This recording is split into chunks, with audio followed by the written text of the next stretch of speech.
Hi folks, I'm Alan Watt and this is Cutting Through the Matrix on the 28th of June 2020.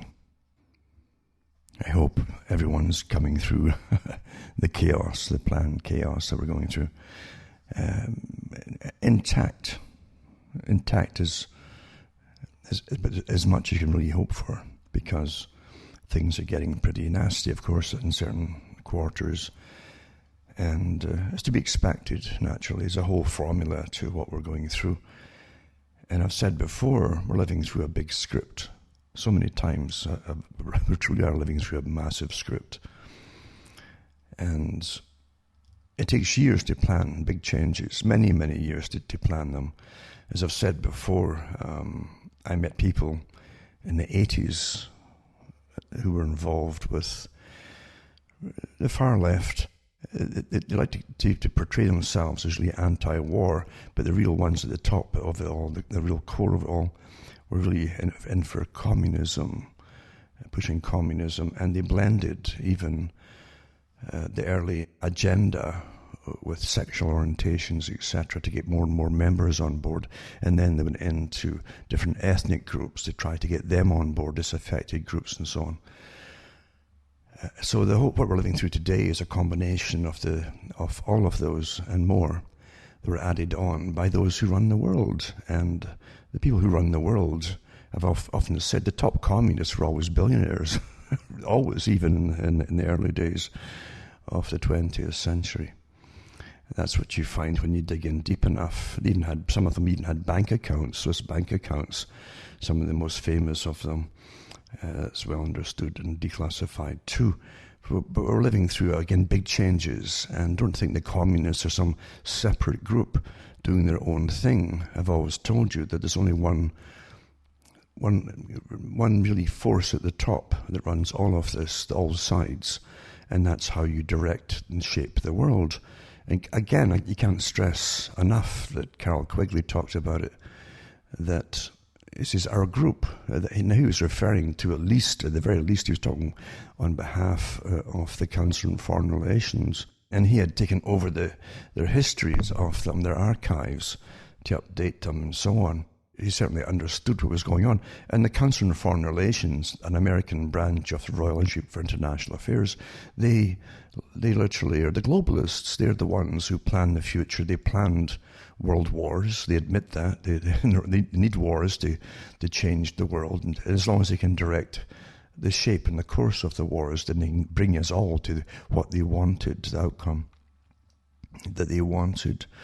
And they said themselves, according to Quigley, that you can get more done in 5 years of war than 50 years of peace with social change. In peacetime, you've got to really do a lot of work, organizing and so on, as a communist would say, and training and preparation. And even it's a very slow process, trying to convince people to simply join you. But in wartime, you give up all your rights, and the authorities can then force you to go along. And you do it pretty willingly too, to save your life. You'll all die if you don't comply. We've heard that so many times. And that's what it's all about, you see.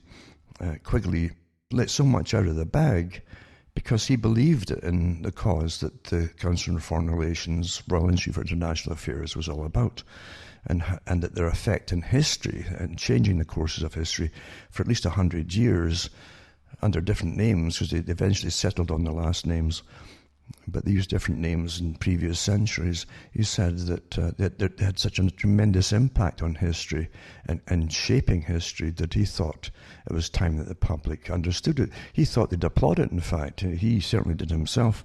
He was all for it. But you've got to understand that nothing happens by itself. And I won't go over this, it's ad nauseum, basically repetition. But the fact is, they had their own private collection of archives, of histories, of things that really, the real causes behind things. That's quite something, isn't it? We're all getting taught the naive, accidental view of history. Things just happen by accident. Meanwhile, the perpetrators and their offspring take over, because often it's intergenerational, in fact, who get into these organizations. They're taught the real facts and what really happened in history. we're going through it today. It's just astonishing to see, again, the naive, authorized version for the public to believe in, which is meant to keep you as rather simple and compliant and not to blame anybody, of course, that's what they want.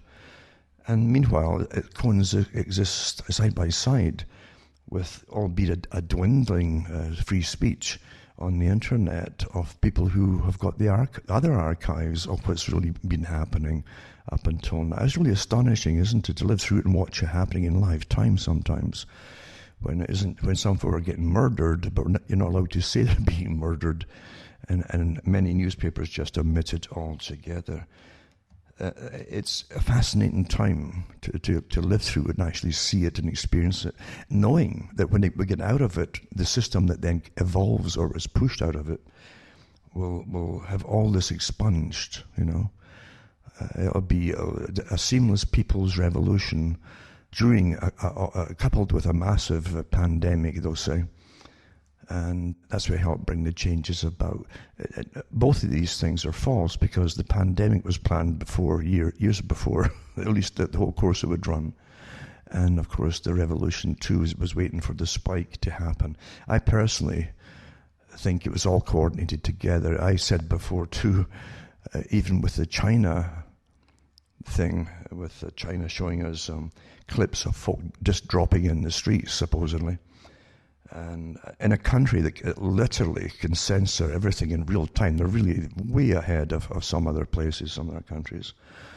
But they show you all that thing. Then they showed you the massive response that they had to it, of going, all the things they're going to bring in here, they did in China, January, February, March, and publicized it, including their home-to-home inspections and so on, door-to-door inspections, and mandatory testing down to the apps, mandatory apps on their phones to get into stores, etc., to prove they were safe to get in, yada, yada, yada. The stuff all we are going to go through, that was all planned even before China got it, as you know. But facts don't matter. I've said that so many times, that facts don't matter. And when big agendas in play. But they also showed us the massive mists of these machines just blasting stuff in hundreds of feet up into the air through the streets. And that was meant to terrify everyone in the West. And the West sat and watched it. Oh, we're terrified. And then Fauci himself said, early on, he said, I don't think it's anything really for the US to be worried about. Chuckle.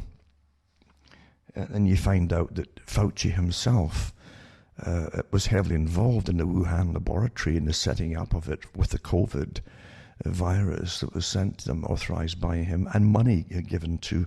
This is incredible, that this stuff that goes. And yet the guy's back on TV apparently, spouting now that the riots are kind of dying down a bit, and the protests are kind of dying down a bit. But he's back on TV, telling about your lockdown, you back to social distance, this nonsense, this delusion that's put out that we've all to follow, that 6 feet apart will stop the virus, even though it's a computer model that was invented in 2003 by a schoolgirl because her daddy worked for the military-industrial complex, the name Glass, And had nothing to do with reality. It never had been done before. And yet they make this computer generated thing a law, like a law from God, because a computer technically is a front for the new God, the scientific rationale. And so science says that therefore you can't get any more scientific than a computer. That's what they tell you. I used to have a tape recorder, it could give you better answers than the computer. But that doesn't matter, does it? Again, facts don't matter. You've all to behave in a very bizarre way as we go through the big revolution. It's amazing. And it's a political virus, isn't it? It can just be switched off because you say, switch off now, virus, because we have a political protest to take place. And even the folk that had us all locked down join in the protest, shoulder to shoulder, no 6 foot anything. But that's okay then, you see, because they told the virus to go and halt for a little while, hibernate for a little while. And once it started to die, but back again, here we go again. I said this would happen even in January and February. I said, Here's how it'll work. Because Fauci had said from the beginning, this will go all the way into vaccinations and vaccination passports, because they had discussions on this even in 2017 and before. The same group of people that we already know what they would do with the big vaccine companies, etc. And right down to the names of who'd get the contracts. But again, facts don't matter, and these are facts. These are not speculations, you know. So here you have it. You know, we're watching. We're going through the stage play. Only we're like the Shakespearean plays, where Shakespeare and Stratford-upon-Avon, the way the stage was shaped, it would kind of go off into the audience at one point, and to an extent, the whole thing was to involve the audience in the play. It was very, very effective at the time. Well, we are in the audience, but we're participants in the play at the same time. Very similar. It works awfully well, doesn't it? So Fauci said at the beginning that eventually you would have immunity passports, and you'd have to have vaccinations before you're allowed out again into society and mix freely in society or go to work. That hasn't changed. The tune hasn't changed at all. There was no consideration whatsoever at the beginning of natural immunity like you do get with viruses, with everything basically. It was all decided that this vaccination program is imperative. Not just this vaccination, but every vaccination and every booster that they've got planned for you annually for the rest of your lives. I'm not kidding you. So this is an old agenda, but they brought it back in force this time. Quite fascinating to actually live through it, isn't it? And I thought at the time too, well, maybe China is on board being a globalist society and the model state for the world according to the CFR itself. Then maybe they're on board with it. And it's the whole public that have to be terrified of the planet. The whole population of the planet, I should say, should be terrified of it all. Maybe that's the agenda. Are they all playing their part in it? Are they? I think we're going through an awful lot of theatre right now. With top actors, you might say. That's what they call us all, mind you, if you're involved in anything to do with what happens in the world today, and politically or socially or whatever, you're an actor, according to the United Nations. But the real actors are the ones at the top who are front people, really, the ones at the very, very top. They're front people for this big global agenda. And it's so convoluted to most folks' minds that they can't follow it. It's deliberately obscure to them, and they've been trained since childhood to listen to the news. Their authorized news is somehow legitimate and above board and above question. Why would they lie to you? These private corporations, many of them owned by the government agencies that run spy systems, and so why would they lie to you? It's quite fascinating, isn't it? But they've trained people to be so naive, and when they see people come on it, they think everybody with a title of professorship, or whatever it happens to be, or a doctor, this, that, the other, must be genuine, and they would never ever lie politically to bend or skew a thought or some real point of science. And that's how simple it really is. Fauci is completely politicized, and so is Birx as well. They've made their career bureaucrats, really. And CEOs of some corporations too, some of them. But that's how it really is run, isn't it? And big agendas. And it's a global agenda. I keep mentioning, or I used to keep mentioning, the old television comedy series called MASH, with the intelligence officer called, I think it was called Colonel Flag. Colonel Flag. I'll try and put up a link, if it still works, to one of the MASH episodes where you actually see Colonel Flag, this kind of CIA operative, come into the camp and try to explain what he's there for. And every so often in the comedy, this kind of pseudo-comedy, it would have this guy who would burst in all clandestinely and so on, and be hiding, and he'd be found by Hawkeye or somebody, one of the doctors. And this major would say, "You didn't see me. I've never been here." And then when they got him talking, of course, he would He would say what he was really there for. He was there to confuse the enemy by implementing this to that, to this to that, like a chess game.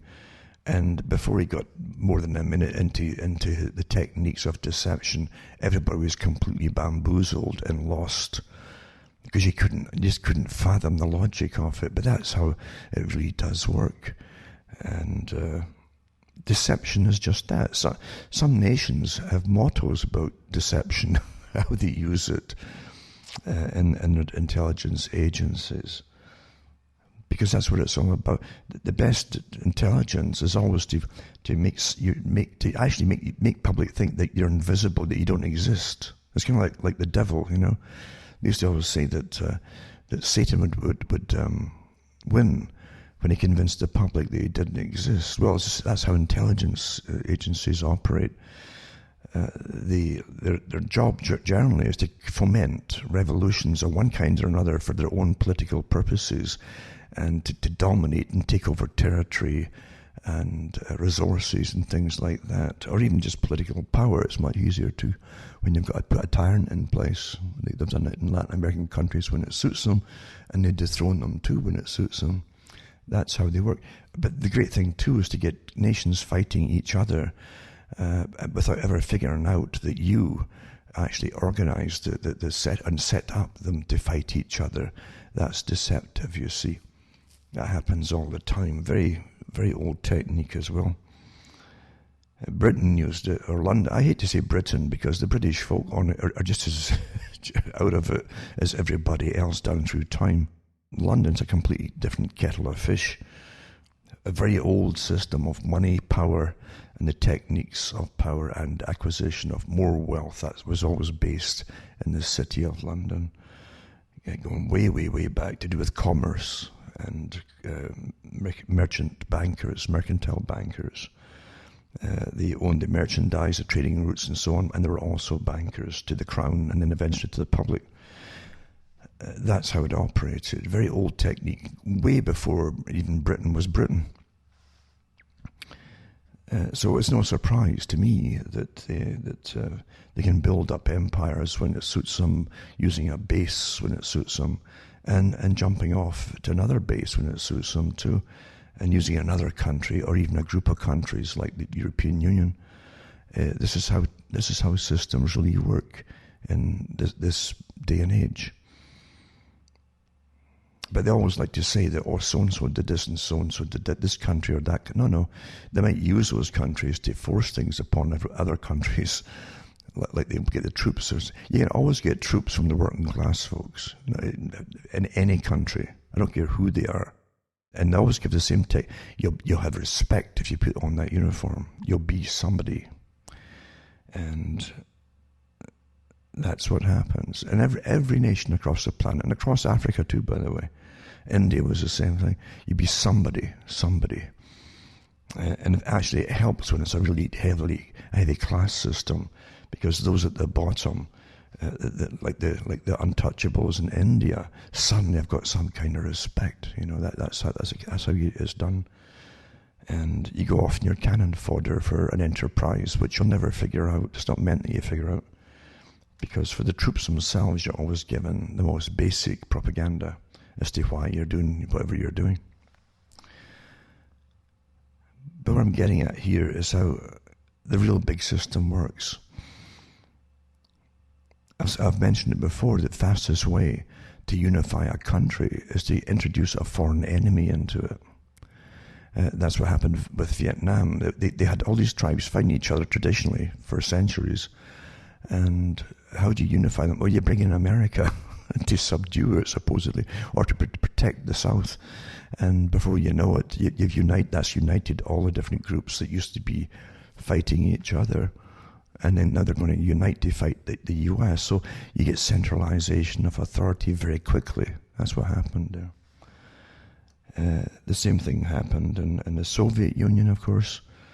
You had you had all the people on your side, all the peasants and the serfs, you see, and you stand in be a spokesman for them, and but of course the group that were advising them and training them and managing them had different plans for themselves. Only about 200 families took over running the Soviet system, and their descendants continued in it for a whole generation. And they lived awfully well, just as at least as high in their lifestyles as the Tsars did. It's quite something else. But facts don't matter, does it, when it gets down to brass tacks? So yeah, you literally are living in a system where there's lots of these kernels. So behind the machinations of the top intelligence agencies, and they really are layered and compartmentalized, a need-to-know basis, and you don't ask questions depending on your rank. And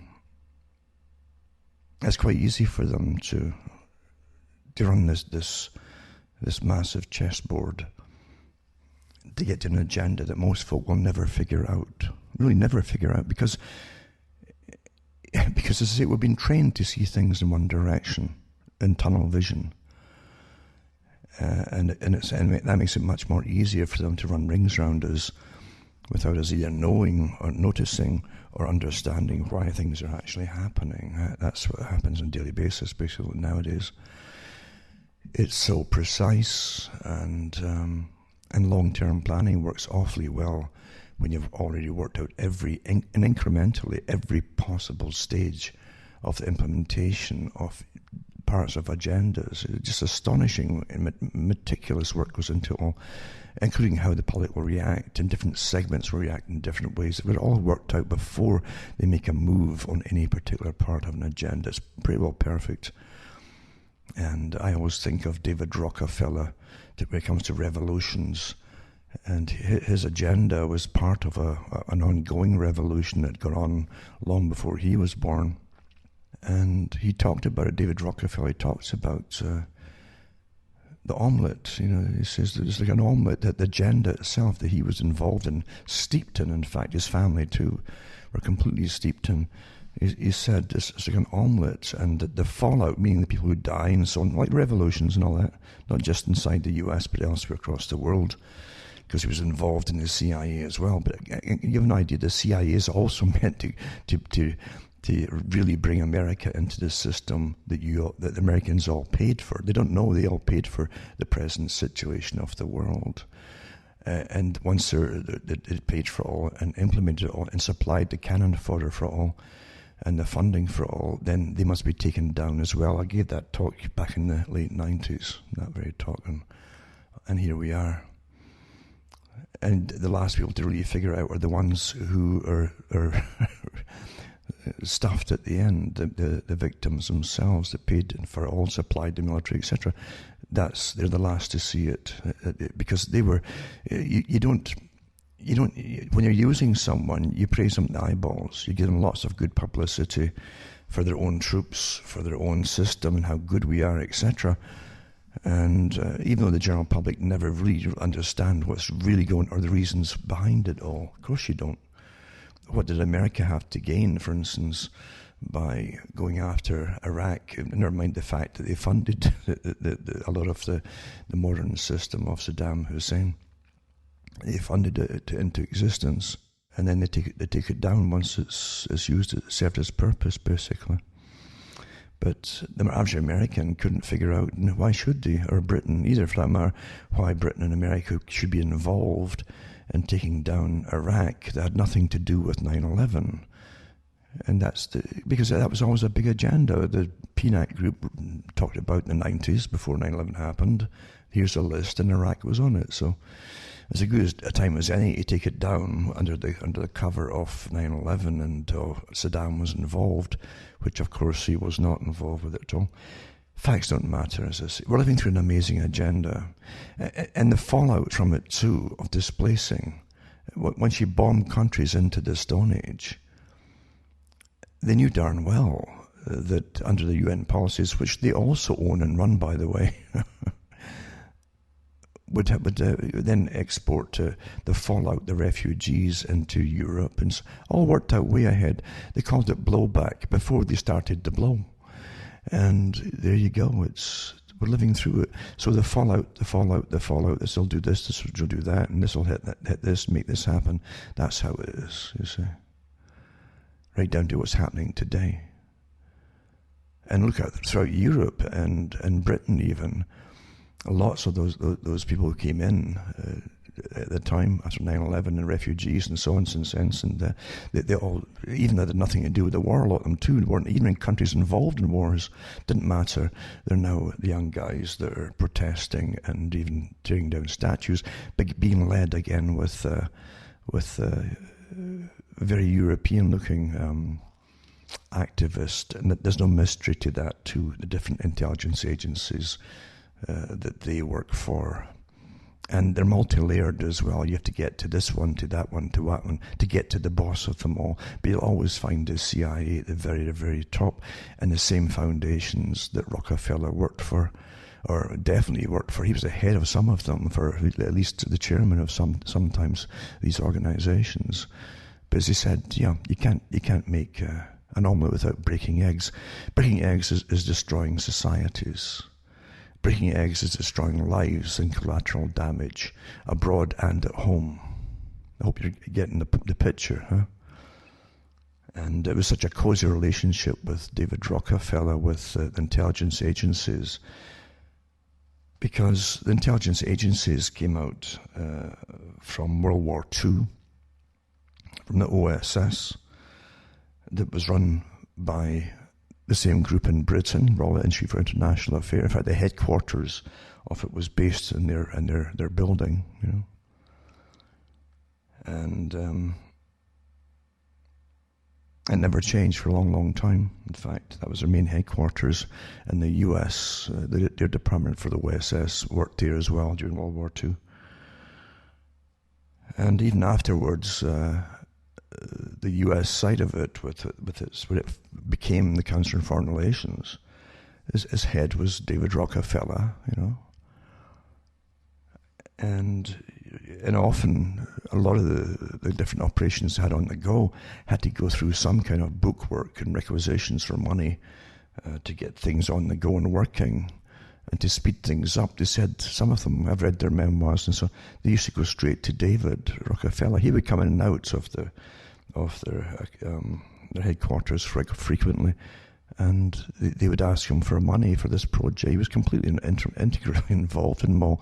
This great philanthropist, you see, with the big foundations that he owned, Rockefeller Foundation, that's still on the go today, still running the show basically for the US, and has already naturally got all the completely drafted agenda for coming out of COVID, which will take literally have no rights at all. You'll be a pincushion for vaccine companies, and you've got to be registered with all before you be allowed into this. This is where it's all supposed to go. CIA, color revolutions, CIA. Huh? There you go. So I might touch on some of that tonight. And you have to get in. It's not conspiracy theory. It's only conspiracy theory to those who refuse to crack a book, and they don't crack the books from the a lot of these guys who worked as agents, you know, put so much in their memoirs, and it'd be classed as declassified stuff. Very few folk read that because it's kind of boring too, naturally, and folk aren't really involved in what happened in even the recent past, and that it still seems old to them, even though it's maybe 1960s, 1970s, 1980s. It seems old to them, but really that's nothing in history. And it's important to know that kind of stuff to find out where you got from there to the present day. It's all important. But most folks, as I say, can't and don't want to. They want to be told in a few sentences what they think, like Brzezinski said. And unfortunately, it's here. And you do it, as I say, like Quigley said, you know, 5 years of war versus 50 years of peace and indoctrination. So here we are in our umpteen years of war, and then they brought in COVID with a complete lockdown, along with what's meant to appear as a revolution inside the nation. And it's all the appearances of that too. It's an organized, it's not just accepted revolution. It's been devised by the powers that really rule the US and the world. Not from the grassroots, but from the top. Absolutely, no doubt about it. Meant to be. And it won't have the effect of what those at the bottom thinking they're running all want. That they'll get a show of that for a little while. But you believe you me, what's to come into this system is going to have no favoritism eventually at all. We're all going to suffer massively because of it. We know that. That's how things really work. When you have the ones at the top who are eugenicists, who own the world's wealth, who command nations to rise and fall according to the investments. They can either pull out or even bail out countries when it comes to that, but it comes with a tremendous cost. These are the characters who run everything, who are all on board with this supposed revolution. Can't you figure this one out here? Huh? And there's nothing to figure out.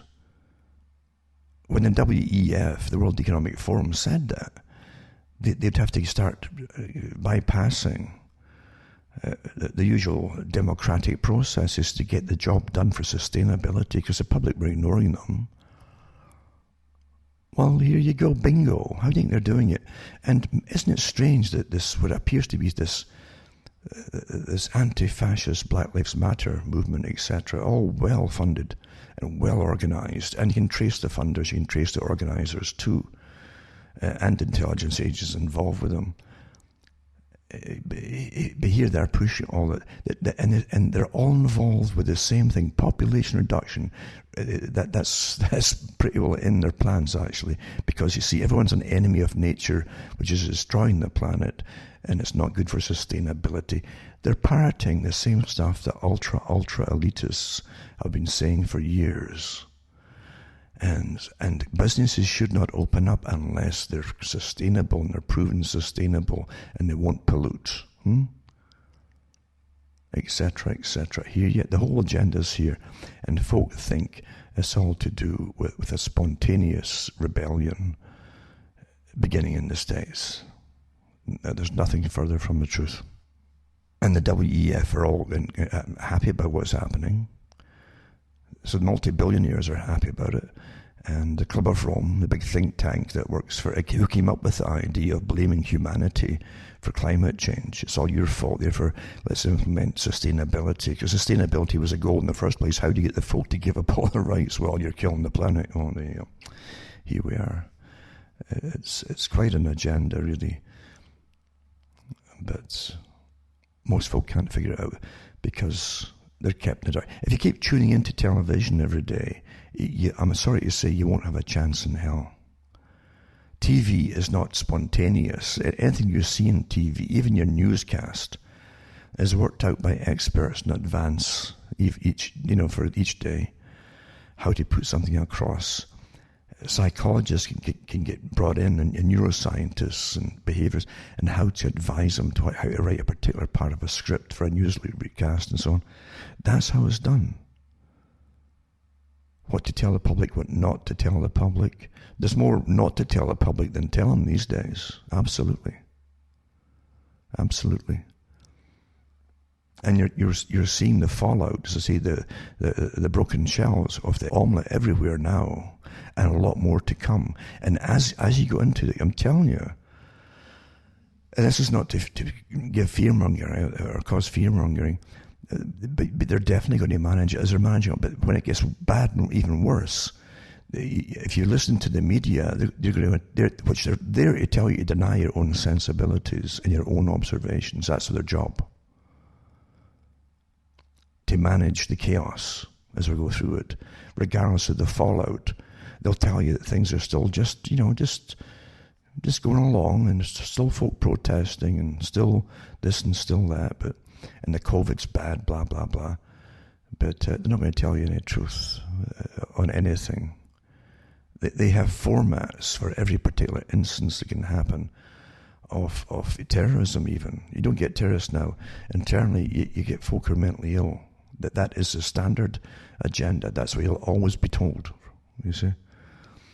And you're supposed to accept it. Oh, well, what could you do? Some people just go crazy all the time, and that's it, you see. I say have a semi-plausibility for the public to swallow. And that's where we are today. But things are going to get worse in a lot of directions. And before I get into the subjects in any really deeper way at all, I'd like to just mention that I really go through the emails that I get sent from all over the world, from people who give their opinions on what they see personally. See, that's real history in the making as it happens. That's the only way it can be real history, is what you see and experience yourself. Not what you'll read in 10, 20 years' time, but when it's all been cleansed and filtered and authorized and so on. That's always how it really is in the Western societies. So you have to keep note of things, but it's good to share it of your own personal experiences. No one is little. There's no such thing as a little person in this world. We're all just equally important, believe you me, when it comes to getting through this system that's insane at times, and sharing what you're noticing and experiencing as we go through chaos, planned chaos, and putting your own thoughts to it, because that's, as I say, that's what matters, your own interpretation of your experiences and what you see. So keep sending information to me, because it truly does. It opens up a world.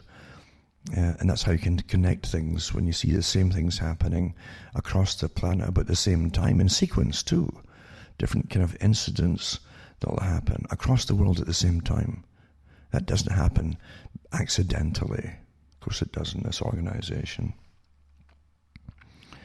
And I think it's important too for folks on mental health to share what they know, because I've said before, the hardest thing in this world, the hardest thing, if you understand, you don't have to know everything or understand everything, but understand enough of how the world is working in a world where you're not meant to be able to think outside the box. You've been kept in the dark, so to speak. You've been trained to stay in the dark, so to speak.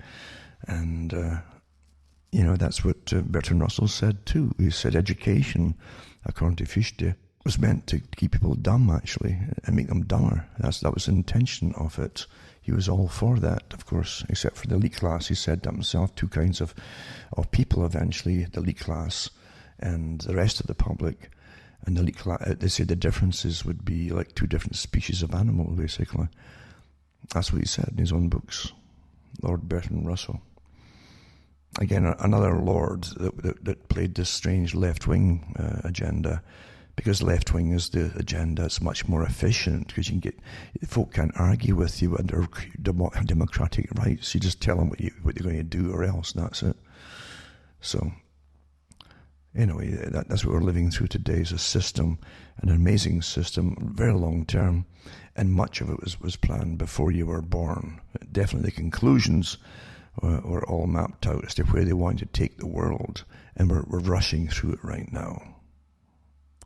So yeah, just keep sending me your emails and let me know how things are happening. I'll tell you something that's comical too. I've noticed this for years. I would do talks, and within about 3 days, I'd start to get emails coming back to me with links to stories I should look up and look into, and these were the ones that I put out in the first place. It just happens. It still happens, yeah. And folk hear, because they'll hear other folk grabbing the stuff and repeating it, you see, and putting it up, and then they send it back to me in a circular thing. And if they don't realize that I put it out before, the rest of them was where they came from. I don't mind that at all. At least it shows you the speed that things can get around and information can get around. And occasionally you get a chuckle too, because recently someone in the States had told me that there's a guy, there are ways you can actually get shows, radio shows, on your phone, apparently. You can, as long as you get the phone, you can listen into it through your phone, even landlines, if you can dial them up, some of them. And you can hear shows. And a guy had been listening to shows, and he thought this guy was pretty good,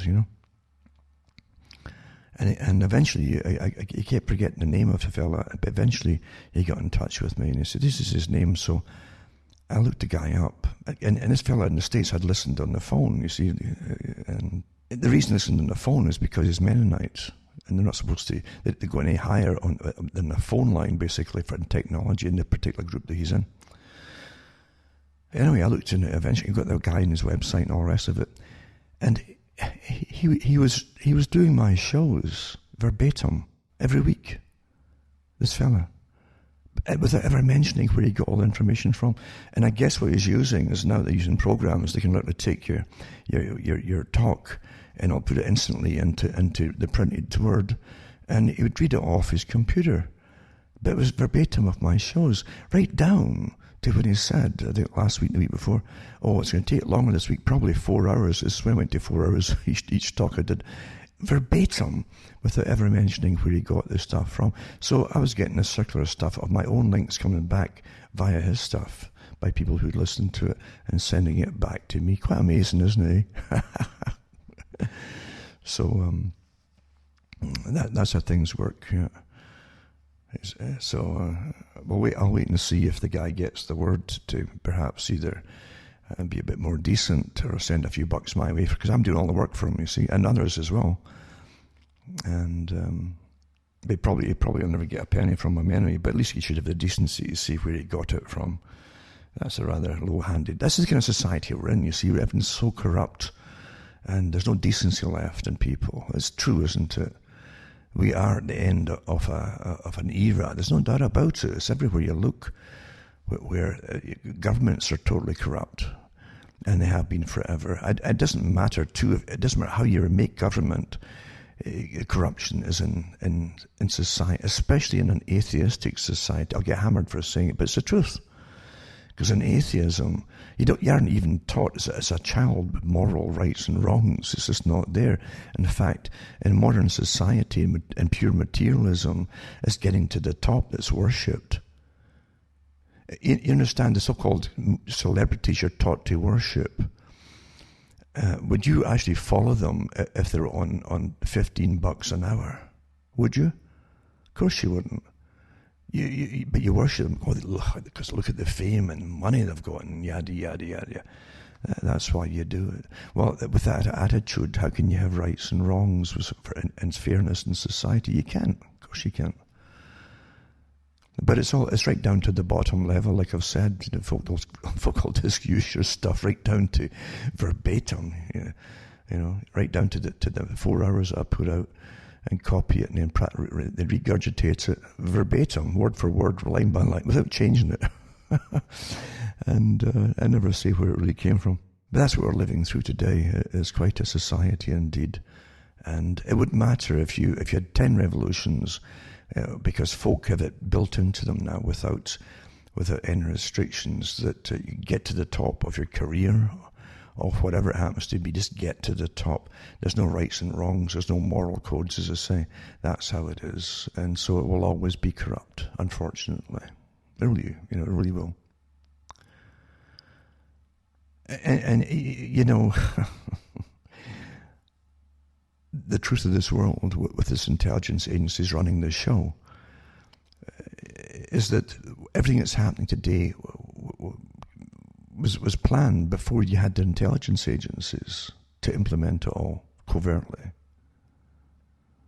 It's an old agenda, and has willing fools. It knows exactly what to use, and the fringe element. The fringe element are the ones who are really radicalized. A lot of them are very disturbed, And they said that we shall release the nihilists and the atheists, and Mazzini talked about it. And Mazzini, of course, was a protege of Albert Pike for World Revolution, and he was the head of the World Revolution Society, which became the Communist Party under Lenin eventually. And folk think that Masonry is just a philosophical thing that helps men, like a self-help program, where they can just share their problems and help each other out. They can certainly share their problems and help each other out to an extent, but in the process, they forget the history of Freemasonry, which was always revolutionary. Of course it was. when their main enemy was, say, a Christian church. At least in the West, it was Christian church. And they had no problem really in England, because early on England had been taken over from its original Catholicism to the Church of England through Henry VIII. And so it was much easier with the crown or the monarch being the head of the Church of England to govern it, especially since the monarchs eventually all became Masons themselves. But then they used Freemasonry to go across the rest of Europe to eliminate Catholic influence elsewhere. And it's well documented in certain history books. It's not speculation at all. Of course it was done.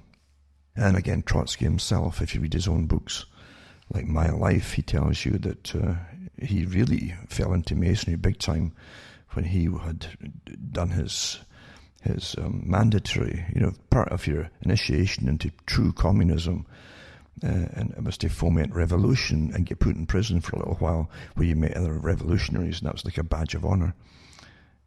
Interestingly, they've reintroduced the same kind of idea by giving folk who get put in from the protests, even some of the rioters too, in prison or in jail for overnight, they give them awards that they can wear, actually, like little medals, etc. Very sad. There's nothing that happens that's brand new at all, is it? Anyway, Trotsky mentioned that he became a Freemason while in prison, and eventually he started to write books, copious tomes really, on the wonders of Freemasonry, which is so essential for bringing in the world socialistic system. And if you look at the banners that were carried by unions, for instance, and for in Britain, across Europe and elsewhere, you see the Masonic symbols everywhere you look. Antifa itself, as part of the doctrine by the founders, was to communicate with symbols, if you understand that. Starting with the fist, which of course was the communist one, but starting with the fist, and then a whole bunch of other symbols too, as a form of communication that would go over the heads of people who were just studying them. So before I go into this again, remember you can go into cuttingthroughthematrix.com website and help yourself to the shows that are put up there. I hate calling them shows. They're not really shows. They're always talks. Because a show smacks of entertainment, doesn't it? And I don't do entertainment these days. So help yourself to that. You'll learn an awful lot. Most folk do that. You'd be surprised how many folk are using that. And there's even some folk making their livings of it. But you'd help me out by buying the books and discs at cuttingthroughthematrix.com, and I've got stacks of them printed up recently. And as I say, this stuff's going out, and it'll take a while to catch up. Not too long, hopefully. So be patient. As we're all being taught to be patient. We can't get what we want immediately anymore. And up here in Canada, by the way, where I am, you can't even get yeast in the stores for bread. Well, the bakeries, they are still getting it because they churn out their loaves and so on. There's no shortage. But I don't live in a city. I'm outside. And there are no stores around me to buy bread, so I make my own bread. But you can't get yeast now up here. Quite something. So as I say, go to cuttingthroughthematrix.com website, buy the books and discs, and help me take a lot. You can donate to me too. You find out how to do it. And cash is fine even, and checks are fine, and PayPal, etc. You can get the cash to me somehow, so I can tick along with all the sites I have. Believe me, this is not something I've said this before. Why I came out in the first place back in the 90s to talk about this stuff wasn't because I really wanted to. It's because I had to. I saw what was going to happen. I could smell it. I knew it.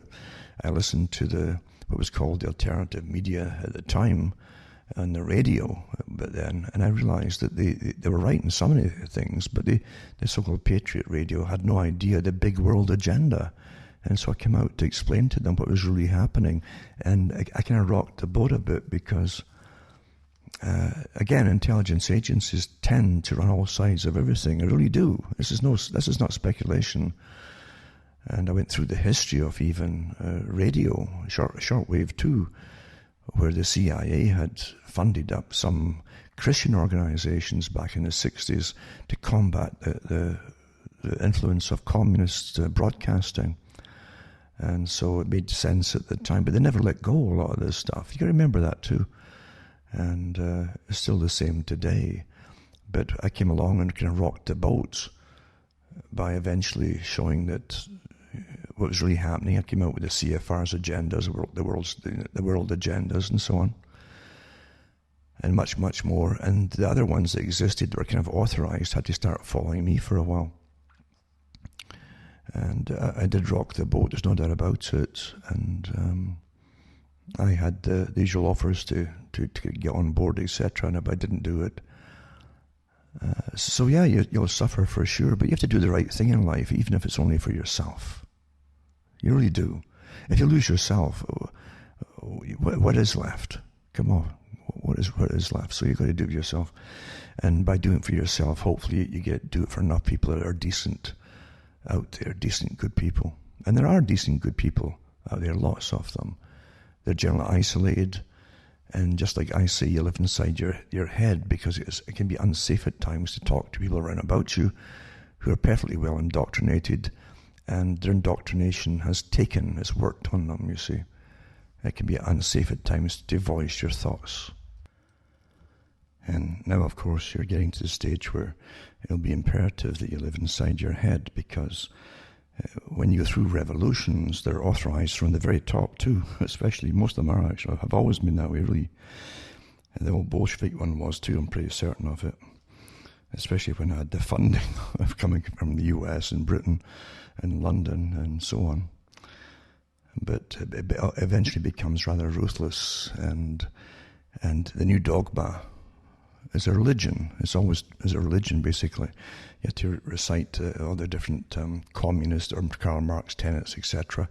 And the children had to prattle off at school. Mao Zedong in China had the same thing, the little red book for the Chinese children. You might see some clips today, if they're still up there, where you would see the school children waving their little red books, chanting it in unison, verse by, just like a Bible, you see. And that's what you get. You have to prove your loyalty to this new system. And socialism demands complete loyalty. You're given no choice in it at all. You have to be one of them or not at all. And if you're not one of them, you're dangerous. And even if you are one of them, you often can't prove it enough for them. You have to keep being so politically correct. And the virtue signal, I call it preening, because you go to preen just like a big bird, in front of the other birds, and they preen themselves and stick out their chest to show how beautiful they are. And that's what you see today. That's what you see with all revolutions. The ones at the top want attention. They eventually fight each other for attention. But as people pull out of it too, sometimes you find that if it gets into a slaughter stage, which revolutions unfortunately often go into, especially when the governments are allowing it to happen, so the people start to get really cocksure themselves. They really think they're the bosses. They really do. And they can go rather nasty and berserk.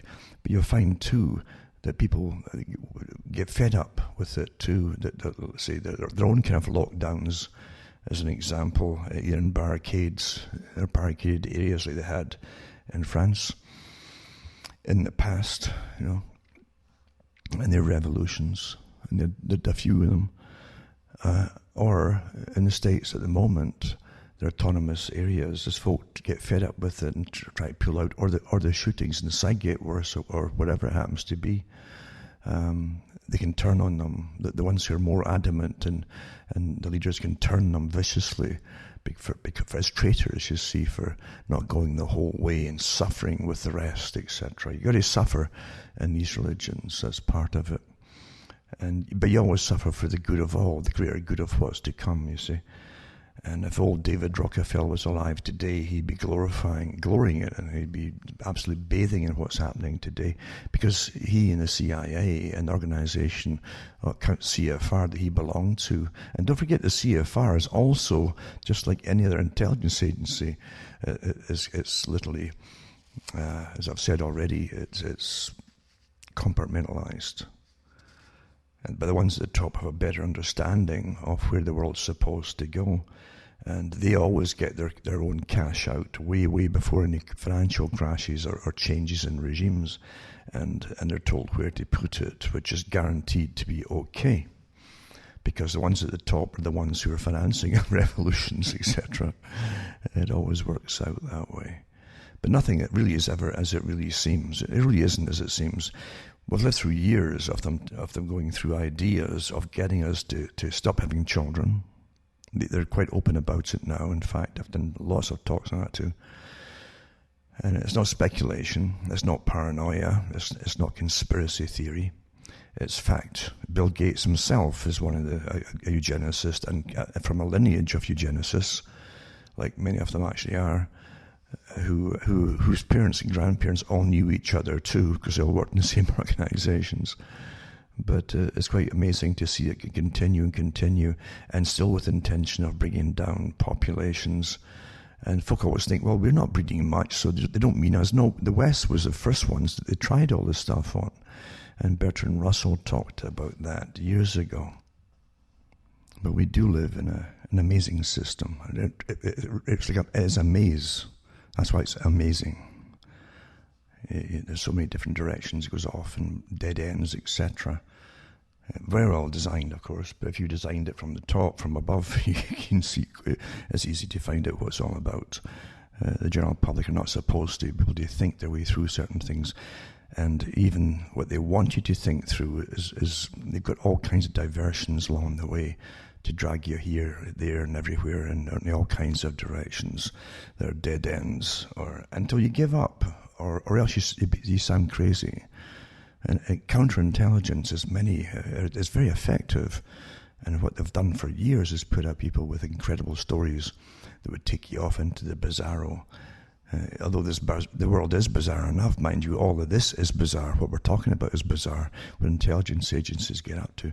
But of course, they've also used people to come in and make stars out of them that will drag you off into La La Land. And then, of course, if you stick to the basic facts, they'll compare you to the ones in La La Land and actually say, oh, you're one of them that believe in blah, blah, blah. Part of counterintelligence. It's very effective.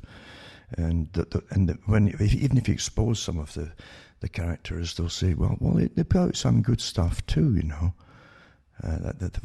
Folk like them. They like them. So they put up good stuff as well, though. It's not all, you know.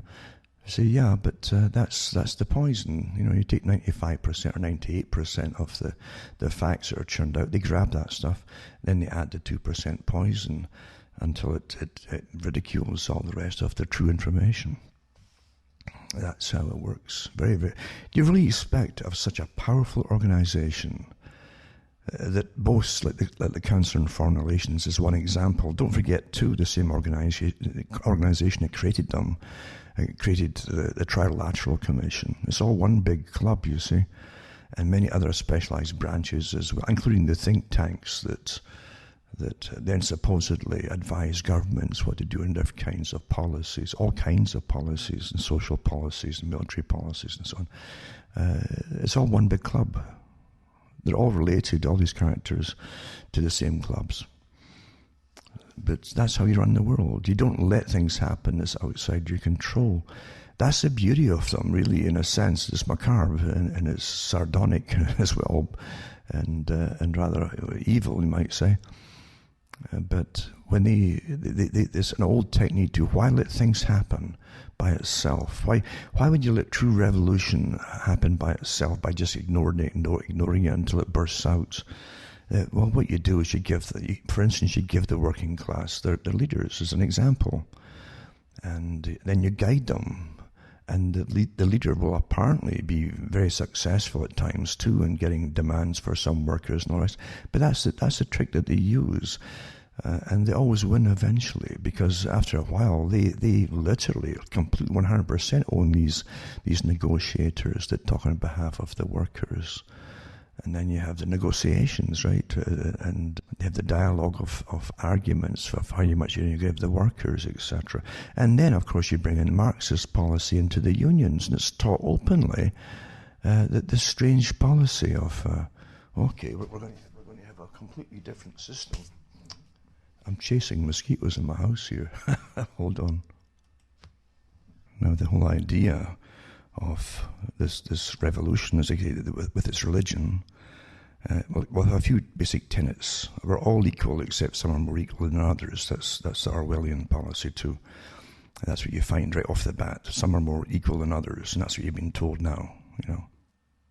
And those who disclaim are going to have been persecuted in the past so much should be ruling over the rest now as a form of punishment. That was also promoted through the United Nations and these so-called healing circles that they had in South Africa. I used to watch that, and you would see people who, and different tribes as well, and different factions within different segments, and very tribal in Africa, and very ancient anger, hatreds for different things that happened in the past between the different groups, etc. Even families that were really big families were really, in a sense, tribes.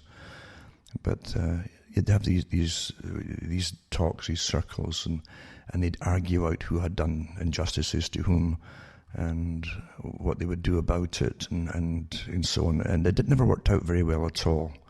It really didn't, because they tend to bring out the hurts of the past even more so by airing them again and never coming to any agreement, really. But they never stopped trying it. So you're seeing the same thing happening in the West as well, because it's the same CIA-type organization with a color revolution that's managing this one inside the States. It's rather evident. We float through society. We float through time, our own time, in a little bubble in our existence for so many years on this planet. We float through. And most folk, again, are so concerned about just surviving in their little bubble with however much they can get. If they're ambitious, they try to get a big bubble and be above all the rest of the little bubbles. But a lot of folk just get by with maybe a family or themselves even, and try to have a little bit of security. They're not too ambitious, and they're often very nice people because they're not ambitious. So ambitious, they don't want to dominate anything. But they have a hard time existing as well, because everything that matters in life is outside your control. Invisible people whom you never even know. You don't even know if they exist, actually, but you'll never meet them for sure. Run economies. They run the value of your currency day to day, and how much your currency is going to buy, how many tins of beans it'll buy this week compared to last week, because it goes up and down, and you have no say in the matter at all. It's like magic, because it is magic. It's not based on any reality anymore. It's been completely commandeered by those at the top, and but they go through their lives hearing little bits and pieces about colour revolution. It doesn't really make much of an imprint in them, because if the media doesn't tell you to really now stop now and think about this and make a big deal, then they won't. Because they do expect, like Brzezinski said, the media to do their reasoning for them. That's how bad it is now. That's what they came to expect it, and it has happened. And the media doesn't tell them to be... I can remember when they made a big deal with a prostitution ring in Africa. I can't remember if it was Nigeria where it was, but it was young girls that were getting really grabbed and put off as slaves somewhere else and sold off. And we're all told to be so concerned about it, so concerned about it. It was a mantra in the papers for a few weeks, maybe even months. But meanwhile, as other groups were coming into Britain and setting up prostitution rackets here with young 12-year-old girls, getting them hooked on drugs, very organised, hooked on drugs, and then pimped out as young addicts and so on. And thousands of them actually involved in this. The media and the governments were turning completely a blind eye to it all, and pretending it didn't exist. In fact, everybody was so terrified losing their jobs if they mentioned it. They'd fire folk that would bring up the subject. Isn't that amazing? Rather than do anything about it. But you're supposed to be worried what happened. Understand, the media is not there to help you. It never has been. And its intentions, you'll never figure out what its real intent happens to be. But it's rather astonishing what's been happening here. Now, hold on a second while I find this article I'm talking about. Now, getting back to, we've said before, the test for sterility or sterilizing the West was already done. It was already done in Britain before it was done anywhere else. Now here's a few things that Bertrand Russell said. I used to read from his books on the air at times, and someone sent some of the stuff back to me that I'd done years and years ago, I guess. And it's worthwhile going over, because when you have to go into the history of Bertrand Russell and who his father was and grandfather was. Way up there, of course, one of them, in fact, was brought in to be in charge of the relief corn and food from America and other places, but mainly America, to Ireland during the famine. And of course, we know what happened there. A lot of it was just stopped or refused or diverted to other places. And you wouldn't believe the things that went on in the past with the great authorities that looked after you, right? Looked after you. But, Lord Amberley was a title that his father got, Bertrand Russell's father. And his mother was Catherine Louisa Stanley. And she was a suffragette, of course, and friends with world revolutionaries such as Mazzini. And I think Mazzini and a couple other ones were the godfathers of Bertrand himself. It's just astonishing. Why would the British lords, right, who got their start, a lot of them, especially the Russells, by confiscating Catholic property at one point, and church property and the land, etc., and who even went into money lending once they'd done that and broken ties with the Catholic Church. They said, well, we can also do money lending, etc., and they did that too, and they became very rich and staunch supporters, naturally, the crown, and were involved in it, their nobility. So there you go. I mean, and here they are, with an open house basically for world revolutionaries. Can't you see there's something that just doesn't jive there? Why would top lords who were helping run a British or a London, I would call it the London Empire of the world at the time, be involved with revolutionaries? A much bigger agenda you see behind it. Anyway, he was a British mathematician, philosopher, an adamant internationalist. Again, internationalist, you see. And he wrote some books, and I used to read them on the air, as I say. But he was also a member of the Fabian Society, and the Royal Institute for International Affairs, naturally, which is a private club. That's the granddaddy for the Council on Foreign Relations and the European branch of the Foreign Affairs that runs the parliamentarians in the EU Parliament. And then the Eastern Pacific Rim Group as well. I've been through the history before. But anyway, here they are involved in all these things that we'd think are the opposites of what they're actually up to. But no, they run all sides of everything, you see. And what he said, Russell, is his scientific societies are as yet in their infancy. It may be worthwhile to spend a few moments in speculating as to possible future developments of those that are oligarchies. It is to be expected that advances in physiology and psychology will give governments much more control over individual mentality. Do you understand that? Individual mentality than they now have, even in totalitarian countries. Fichte laid it down that education should aim at destroying free will, so that after pupils have left school, they shall be incapable throughout the rest of their lives of thinking or acting otherwise than as their schoolmasters would have wished. Now, I'll say that again. I know some folk can catch it right off the bat, but most folk are not. They're not used to having to think about things, especially a paragraph like that. They get little bits and bites of statements from newscasters, and that's all they're supposed to ever dwell on it, as long as the newscaster is talking.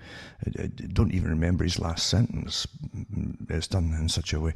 So here you go. Scientific societies aren't yet in their infancy, right? And this is maybe in the 1950s he wrote this one. It may be worthwhile to spend a few moments in speculating as to possible future developments of those that are oligarchies. It is to be expected that advances in physiology, physiology, and psychology. Just talking about your biological system too, and your mind. Two things here. Will give governments much more control, right?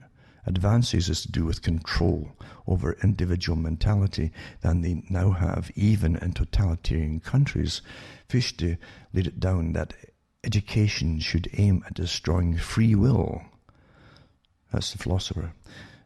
After pupils have left school, they shall be incapable throughout the rest of their lives of thinking or acting otherwise than as their schoolmasters would have wished. Okay?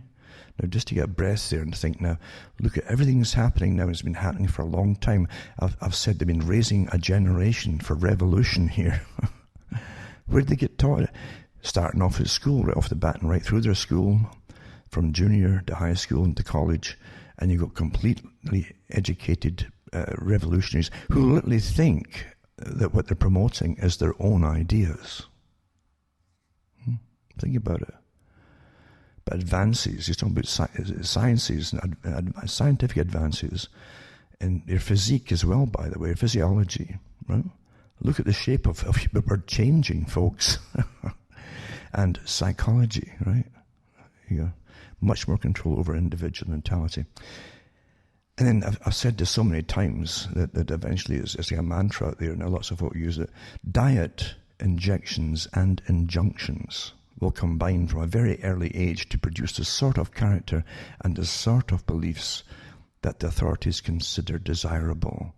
And any serious criticism of the powers that be will become psychologically impossible. Think about it. Think about that. Psychologically impossible. And then it says, gradually by selective breeding, the congenital differences between the rulers and the ruled will increase until they become almost different species. A revolt of the plebeians, would become as unthinkable as an organized insurrection of sheep against the practice of eating mutton. That's his sarcasm kicking in. In like manner, the scientific rulers will provide one kind of education for ordinary men and women, and another for those who are to become holders of scientific power. Scientific power, see? Ordinary men and women will be expected to be docile, industrious, punctual, thoughtless, such as entertainment and so on, and contented. Of these qualities, probably contentment will be considered the most important. In order to produce it, all the researches of psychoanalysis, behaviorism, and biochemistry, will be brought into play. There you go. All the boys and girls will learn from an early age to be what is called cooperative. This is a new normal, you see, cooperative. It means no bullying, right? I mean, don't stand up. If someone punches you at school, don't fight back, right? So you all be cooperative. That is to do exactly what everybody is doing, meaning everybody else is doing. Initiative will be discouraged in these children. That's true. It's all groupthink now. Don't think for yourself. What do you mean, John? You won't go along with this particular conclusion on this topic. No, I don't really believe. Well, you're shunned, you see, and the whole class is meant to shun you, etc. And so initiative will be discouraged in these children, and insubordination without being punished will be scientifically trained out of them. Okay. Scientifically trained out of them. There you go. And that's what they've got now. There certainly is, when especially the young boys, for many years now, 20, 30 years, 20-odd years, 25 years, maybe 30, have been given really amphetamines. To me, amphetamine speed, which makes you hyper. They've been given that and other drugs too, if they show that they're really have any leadership qualities at all, and they're intelligent enough to vocalize their own opinions about certain topics that they're getting taught, etc. There are problems, or maybe even restless in school. Boys are not girls, at least they never used to be at school, and that's why they had to have the regular breaks. And as soon as you got out, when you were young, about between 5 and 12, as soon as you got out in these breaks, you'd run like the wind. You'd run all over the place and chase each other, and Get rid of that energy. That gave you the ability to sit for another 1.5, 2 hours in school till the next break. That's how it worked, folks. And that's why it was there. But now you're supposed to be quiet and docile, and they drug you if you fidget or whatever. And that was all intentional and nothing to do. And all these fake and new diagnoses that came in were all literally that, fake, run by the Psychiatric Association and drug industry, with a much bigger agenda in mind, folks. Of course it was.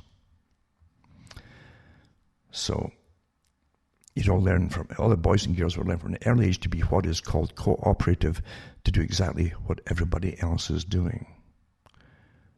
Initiative will be discouraging these children, and insubordination without being punished will be scientifically trained out of them. Second, as regards population, if there is not to be a permanent and increasing shortage of food, is Malthusian, you see, agriculture must be conducted by methods which are not wasteful of soil. An increase of population must not over or outrun the increase in food production, rendered impossible by technical improvements. Okay? And then he says, to deal with this problem of too many folk, right? It will be necessary to find ways of preventing an increase in world population. If this is to be done otherwise than by wars, pestilences, and famines, it will demand a powerful international authority. Powerful international authority? And that's WEF prattling on about this too in the Club of Rome, and same thing, eh? We need a powerful international authority. And they've already said in the last meeting for the climate change agenda, you know, the climate conference, they had conference of parties, like to call it. They said that it's time now to go the next step and start demanding that we reduce the population, like mandatorily. Like who can breed and who won't breed. That was an old agenda, but these are always you. The same agenda hasn't changed. That's why it's old and new always at the same time. It says this authority should deal out the world's food to various nations in proportion to their population at the time of the establishment of the authority. If any nation subsequently increases its population, it should not on that account receive any more food. The motive for not increasing population would therefore be very compelling. What method of preventing an increase might be preferred should be left to each state to decide. Now, let's see, you are going to see mandatory and definitely promoted famine of some kind or another. That's part of what we're going through now. This isn't just a Black Lives Matter thing. This is also the COVID idea, the World Health Authority, the CDC in the States, all these different organizations that really are part of the intelligence agency. And they're going to make it, you're going to see rationing. You will see rationing. So they want a global organization. They'll be in charge of all the food of the planet. There you go. This is, and each state each country is interested. So it's the same agenda written in the 1950s and became a part of the Agenda 21 for the 21st century and 2030, etc., etc. It's the same agenda, isn't it? Something, eh? He also said, our members who are so important that for their sake we should patiently permit this state of affairs to come about, surely not what then can we do.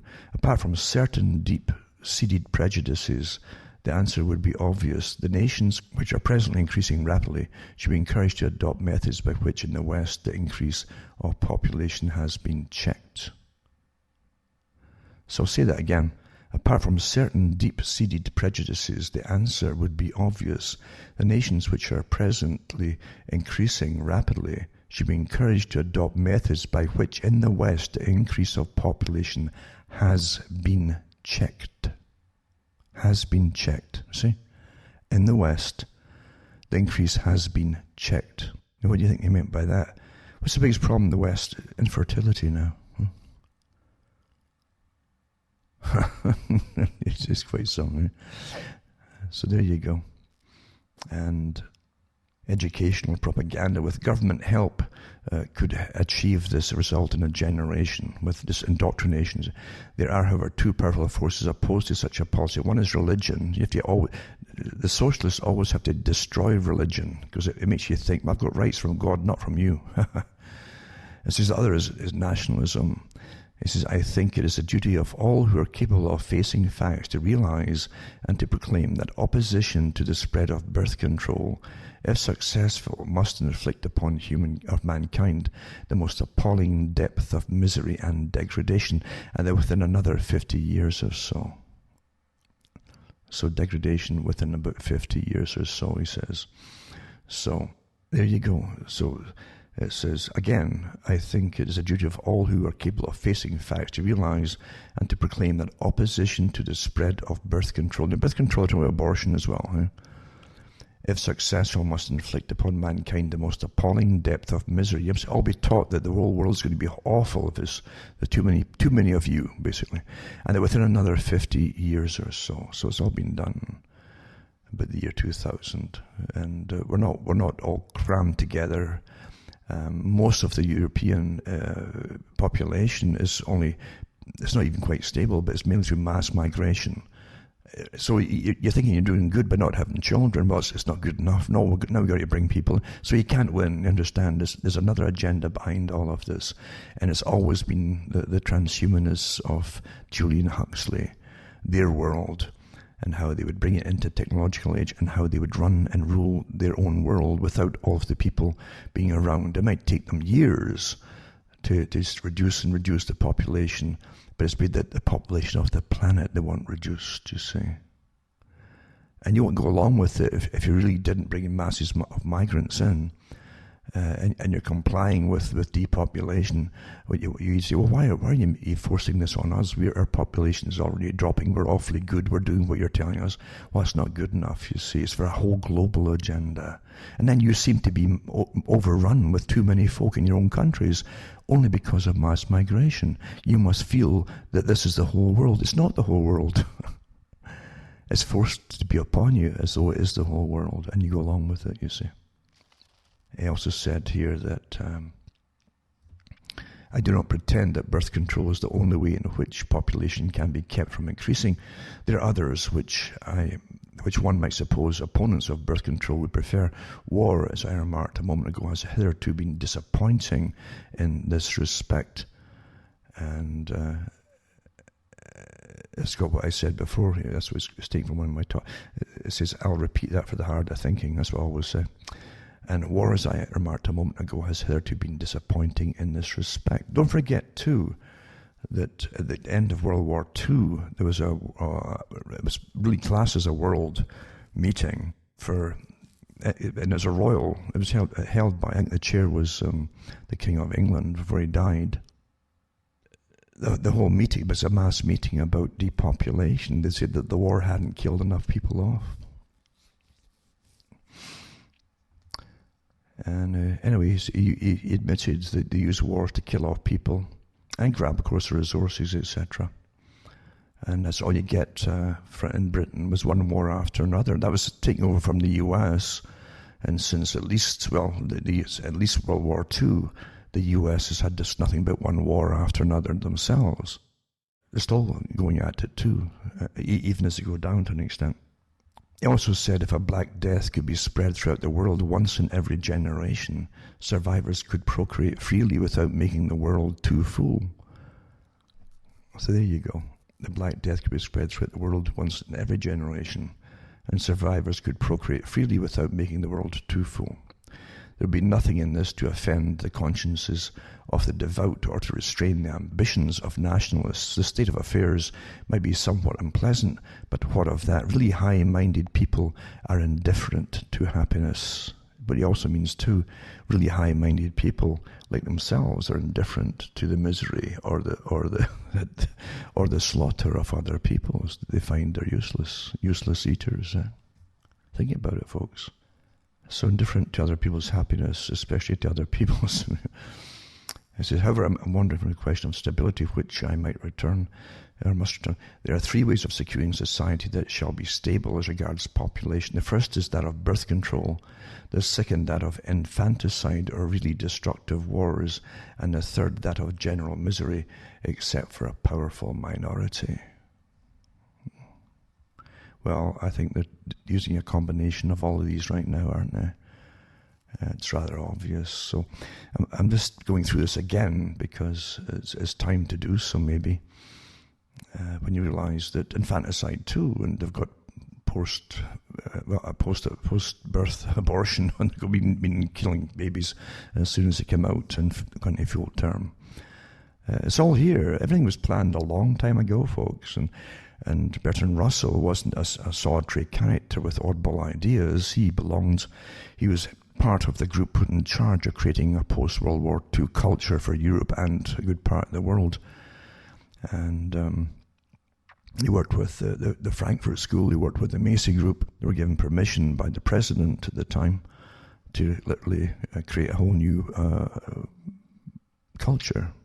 It wasn't just creating a culture, it was, they actually worked out so precisely the different parts, like from here to here, right to the miniskirts even, to promoting sex. They call it free love, which they're trying back in the late 1800s, and then they tried it in the 1920s, roaring 20s, in the miniskirt again, in the Charleston dance, and then brought it back again in the 1960s, along with drugs and pop music, and then it became rock and roll. And the fallout of it, too many unwanted children. Well, let's help these poor girls out, and you end up getting abortion, and of course they give them the pill too, but there's nothing that's not worked out step by step. How do we get from here to there? You have to go from here to there to get to that second place you want to be. I mean, you might have 50 different things you have to do, to make it happen. And that's how they plan these things. And then once you get to a certain stage, then they bring back either the long dresses or they have pants for women. And then they alter even the attraction of sexes into what's wrong with this, what's wrong with that, until they change the whole idea of that, and marriage too, of course. So it's all planned that way long ago, and never for the reasons that you think. It's not so. What did you say? They're completely indifferent to folks' happiness, other people's happiness. It's not to make folk happy who you can marry or whatever. No, not at all. It's different agendas on the go, and we're living through a script, as I say. Literally worked out a long time ago. Quite something. Now I want to touch on something too. It's an article that's quite good actually on why facts don't matter. It's kind of important. And this article here is, because I've said it so many times, it's good that folk are using the phrase now, because I've said facts don't matter anymore. And I've done poems about it too, I think, and facts don't matter. But it says, frustrated with COVID-19 restrictions on daily life, a friend said to me, I just want to know the truth. It's like that song, all I want is the truth, all I want. Who's it, Lennon sung that, or somebody sung that? On Lennon's Day, all I want is the truth. Yeah. But this article is from, I can't see the whole name of it, but anyway, it's AIER Financial, and it's quite a good, I have some good little topics to pick on. So why facts don't matter to people, right? So yeah, frustrated with COVID-19 restrictions on daily life, a friend said to me, I just want to know the truth. Like many people, my exasperated friend and others I know are mesmerized and frightened by daily news reports on the number of COVID-19 cases. You can cite all the data you want, and it gives links to such as these from the US. It's good news all around, but you turn on television and get a different message. And it's so true. You'll see if you go into facts, you'll see that the COVID thing was plummeting, even in April. And of course, but the media kept hyping it because they're told to. It's a big agenda. And Fauci would say one thing off the cuff, and then he would say a completely different thing on TV. So it says, but you turn on TV and you get a different message. People worry about sending their children to school this fall. Because now they're trying to say, children might get this too now. I mean, it's amazing how they keep adding to it, eh? to try to terrify folk to comply, especially aimed at mums, because mums will try to protect their children. And, our children might be at risk now. Oh my goodness. Even though children aren't getting it pretty well at all. Doesn't matter. Again, facts don't matter. So some display authoritarian views as they execute politicians for destructive errors merely because they showed strong leadership. And it says, if you're wondering why so many people don't see the world the way you do, engage them in conversation. You find they're as well intentioned as you are, but they're looking in a different direction. Beneath their opinions and fears, beliefs are shaping how they see the world. Because of different beliefs, your villains may be the heroes. They may look at the world of effects while you're looking at causes. They're hoping a better leader comes to power while you're considering how the presidency became so powerful and destructive. Until their beliefs change, they will never consider how politicians and experts with too much power turned a pandemic into catastrophe. As Einstein put it, whether you observe a thing or not depends on the theory which you use to look at it, basically. It's a theory which decides what can be observed. The clear guidance politicians claim to dispense the truth my friends want to learn are not rooted in the principles of human flourishing. My friend is waiting for a government official to blow the all-clear whistle. My friend doesn't want to believe experts are as fallible as he is. And that's true. They want to believe in experts. That's what, by the way, that's what also Russell said in the 50s. He says, we're training up the people to be unable to even comply with the basic thing for everyday living without the advice of an expert. He says eventually that they will be unable to think for themselves. They'll need experts. And we're here now, eh? So back to this article.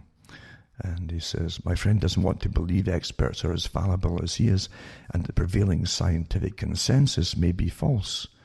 For me to explain to him why defining risk as an exercise in power would bring a blank stare of disbelief. And then he goes on to a book called Without You, There Is No Us. As in her book, Suki Kim tells the story of teaching English to elite all-male students at Pyongyang University of Science and Technology in North Korea. Kim, who was born and raised in Seoul, immigrated to America with her family when she was 13. Yet there were encounters over meals at university where some candor occurred. And they go through different thoughts on the song of General Kim Jong-il, etc. And how literally the students believed that he was brilliant, that this leader was brilliant. And everything that happened he was all powerful. He was like a god, actually. You see, this is how they train you. And that's what Suki Kim realized, that how they're all trained like uniformly, and they all believed uniformly. There's no individuality at all, basically. That's what they're trying to say.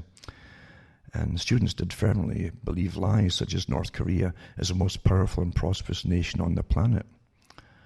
Well, Bertrand Russell said the same thing again, didn't he? He said that every country will tell them they live in the best nation in the world, and every country will tell them that they have the best healthcare system in the world, and yada, yada. That's what he said, you know. So all governments do that part. You see, they consistently lie, too, about the basic facts of their daily lives, Kim writes. Lying and secrecy were all they had ever known. She asks, in a country where the government invents its own truth, how could they be expected to do otherwise? Now, that's a good little statement. A country where the government invents its own truth. We're living in a truth-fluid culture now, right? A country where they tell us new lies every other day, and literally they'll always deny they ever told you a lie, as they do it themselves. Anyway, it says Kim was at crossroads for further conversation with her students. Was the student a spy trying to trap her? Because they'll do that, by the way.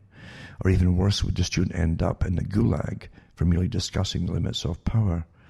And Kim responded, our country is not for the president, but for the people.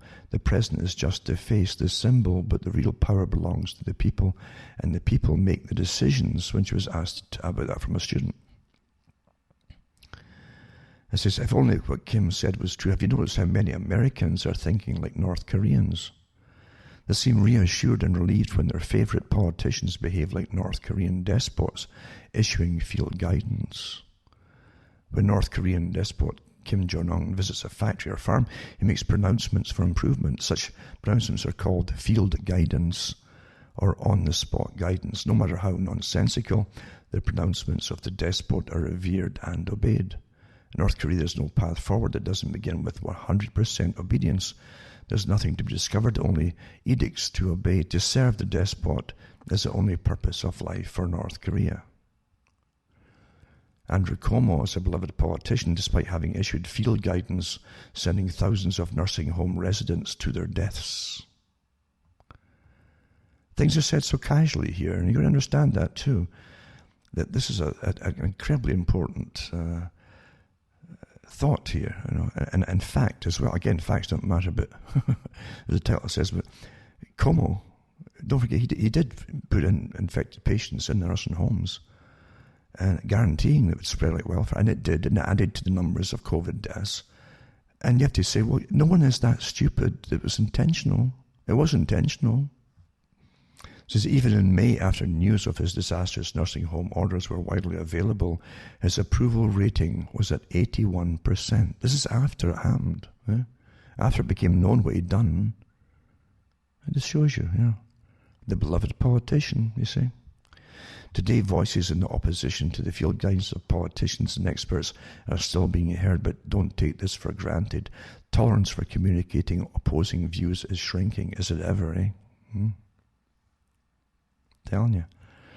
A March 2020 poll of Americans, and it's got a link to it too, with 3,000 respondents, showed strong bipartisan support for criminalizing speech. Now, not all polls are fake to start with, that's true. And that was part of the reason polls were invented, was to sway public opinion, because folk will jump on the bandwagon. Well, if so many percent are all for this, then I should be for too. The majority thing, that's how it works. It's about 70% of those surveyed supported government restricting people's ability to say things deemed as misinformation. Nearly 80% endorsed the conscription of healthcare professionals.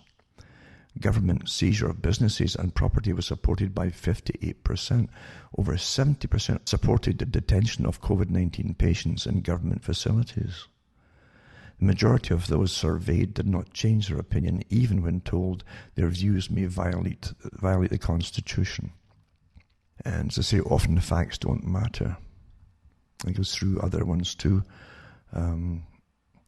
This is, well, we've all experienced the truth of John Kenneth Galbraith's famous observation, which was faced with a choice between changing one's mind and proving there's no need to. Almost everyone gets busy with the proof. Confirmation bias, they go into confirmation bias here too.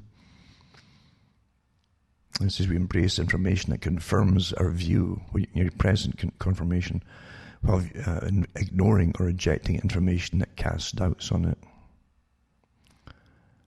So it's confirmation bias, etc. And again, there's always psychologists involved now, because we're so well studied, right? They know how we tick and what we think and how to make us think or make us want to do what they want us to do. Quite easy to do. Not a bad article though, I'll put that one up. And the path forward, it says in it too, like Dr. Fauci, they believe the path forward is obedience. There you go. Obedience, folks. This is and it's a good article actually on it. Obedience. You remember too, when you bring in chaos, and this is what you do with revolutions, the planned revolutions, that really are not meant for everybody, obviously, because you can see who gets promoted and pushed and who's going to be the victim and all. And no, this is really, and it's not just a retribution either, because most folk haven't done anything wrong to anybody else either. Most folk don't behave like that. So there's been a great lot of hate taught and fomented in the training of people over many years to attack other people. So there's no doubt about it. That's standard stuff. You can do it within a homogenous society too, by just creating political factions or religious factions and encourage them to hate each other, and then elevating one to slaughter the other ones and justifying why they did it. This is old stuff, Or you can use the ethnic groups against the others and elevate another above another, etc., etc. And that's what you're seeing at the moment. This is old stuff, as I say. Plato talked about it too when he was talking about different kinds of governance, and he talked about what we would call communism. It comes in after democracy, when democracy becomes stale and stagnant and bloated and corrupt. then you find that the next step is generally communism, a form of communism, they would call it in translation, which is a totalitarian system again, you see. And you obey and do what you're told, and it's not fair at all. There's many wonderful, nice-sounding phrases about equality, but really nothing fair in it at all, as George Orwell talked about it in Animal Farm and etc. But that's the system you get, and then to sort it out, because it ends up in chaos and stagnation, where nothing's efficient, everything falls apart, out of incredible corruption, and the Soviet Union did the same to an extent too. Then in comes what they call the fascist type system to clear up the mess and get it back on track. You see the same thing in ancient Rome, and it was built into their particular laws in Rome, that where generals would literally have to step in and become tyrants. Tyrant wasn't just a nasty word; it was an essential role at times when their own Senate was so corrupt. They were putting farmers out of business, the farmers that fed you, and then taking over the land for resorts for themselves, for holiday places and so on. Total corruption, and would come a general generally to restore order and get the place, the country fed again, etc., and back on track. So that's how it's done. Nothing really changes with that, except the people who follow revolutions are being used. The ones who foment today and lead them are generally paid awfully handsomely by outside source, and they're well trained. They're forms of mercenaries, actually, some of them, but well trained for the parts and organizers, etc. So there you go on that part there too. Now, this article here it's quite a good article about, and it's from Global Research. I know that Global Research really is run by a kind of higher Marxism too, but they've done awfully good articles. You've got to hand it to them for putting out articles and being fair in some sense too. And it's maybe surprising in many that's coming out from this source, but they've got into colour revolutions in pretty good depth in the past. And this article is about CIA-backed colour revolutions, the dishonest career of the remarkable Serda Popovic, and that was by William Engdahl. And it says most folk have never really heard the name of this operator called Serda Popovic, but he and his organisation called, and this is one I've mentioned before in previous weeks, called Canvas, C-A-N-V-A-S, have played a lead role in almost every CIA-backed colour revolution since he led the toppling of Serbian President Slobodan Milosevic in 2000. At least 50, according to the last count, revolutions across the world. Don't forget the CIA are the ones that are above it all, mind you. It says now he has turned his sights on Hungary and Hungary's popular and defiant Prime Minister Viktor Orban. That was in 2017. And on September the 8th, a professional regime change specialist, Serda Popovic, came to Budapest and joined with the anti-Orban opposition groups in front of the Hungarian parliament. It's clear that Popovic was not in town to promote his Hungarian book on non-violent regime change, that's what they called it, but rather to give aid to anti-Orban parties before Hungarian elections in the spring of 2018. And this is because of the manufactured aura of hip doer of good deeds surrounding the personality of Serda Popovic. It's useful to look closely at who sponsored his remarkable career since he founded a tiny Belgrade student opposition NGO, non-governmental organization called Otpori it's called, in 1998 with its now famous clenched fist logo. The career of Serda Popovic, from 2000 till today, suggests a remarkable dishonest manipulator in the service of foreign intelligence agencies and governments, despite his vehement claims otherwise. Now, I just want to mention too, before I go right into this one, I'm sure it's the same group that put out the same characters to run or to interfere with the globalist meetings, anti-globalist meetings that were peaceful at the time.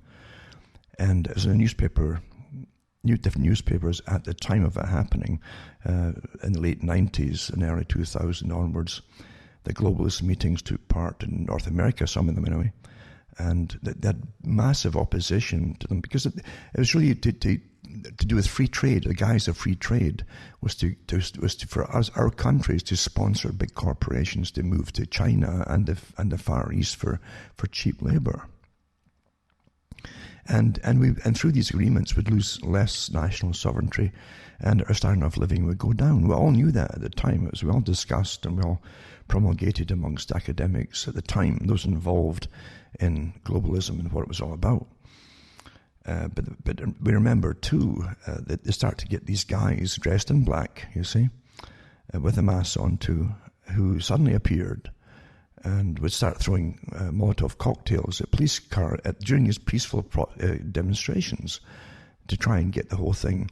And it didn't encourage the rest of them to riot. What it did was make the folk turn against them and made the authorities almost go out with the riot squads, which it seems is what they wanted to happen. But some of the newspapers put articles out eventually tracing it back to one of these nations, you see. And they found a training center for particular radicals who would go into countries and overthrow them. They would use the mass populism, basically, of protesters against different organizations. They would use that. They would jump, just like the Bolshevik Revolution technique, they would jump, piggyback on their back, and then try and guide them into mass rioting for their own causes. Then they would take the lead, you see. That's how the Bolsheviks took it over. The Bolsheviks needed masses to take over Russia. And that's what you do. So they jump on a legitimate reason or demonstration or protest, and they subvert it for your own causes, you see. But this article here is talking about the fact that these are color revolutions. The most famous organization for toppling governments in this day and age is the CIA. It used to be MI6, and there was a name before it for the Secret Service and so on for Britain. But the US took that over long ago, that role. Just off the cuff before I get into it too, is that there's a movie that was put out with one of the James Bond characters, Pierce Brosnan, in a movie called No Escape. And I don't know when it was done, but I don't know if it was supposed to be in Thailand or where it was, but it was some over that area bordering Vietnam.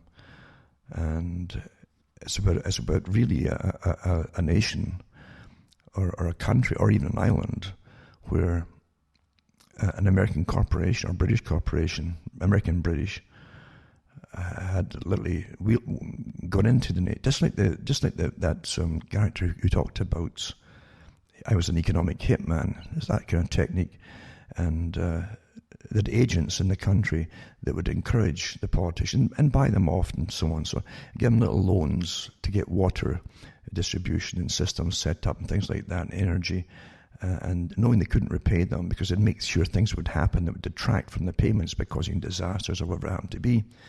And then they would take over the island and have the whole island in debt until they owned the resources of the island or the country. And that's what the movie's about. And Pierce Brosnan was one of the agents. It's quite interesting how he explained it hurriedly to a guy who had no idea. He and his family got caught in this revolution without nothing to do with them. And he says, we started all this. We wanted the resources and so on, and this is how we did it. We got them into debt, and we helped them out by encouraging them to set up systems of energy and resources and water systems, and we'd end up owning it all, and then they couldn't pay it, so the interest on it. So then we'd take over the country, and that's literally that's the old system. But it's quite a good movie actually, in that kind of respect, to show you how it was done and why folk get awfully fed up and take up arms to kick the foreigners out. That's how it happens. But yeah, that's where we are with these colour revolutions. They're not just spontaneous. The folk who follow anything are the useful idiots, to call them. I hate to say it, and you think you've got high-minded philosophical ideas and moral ideas, but you're all being used. And you won't know that to maybe a year or two or a few years down the road. But the way things are going with this thing, with the slowdown, with the COVID thing, it works perfectly well with revolution and into total austerity and rationing and lockdowns, permanent lockdowns under this socialist system as they bring you in. I've noticed that some countries already are locking you down with a passport. That your passport, it isn't just your not vaccinations, it's your complete passport to even for your own community, and you won't be allowed outside your community. They've already tried that in some of the Far Eastern areas. This is all planned out long before this all happened, folks. You know.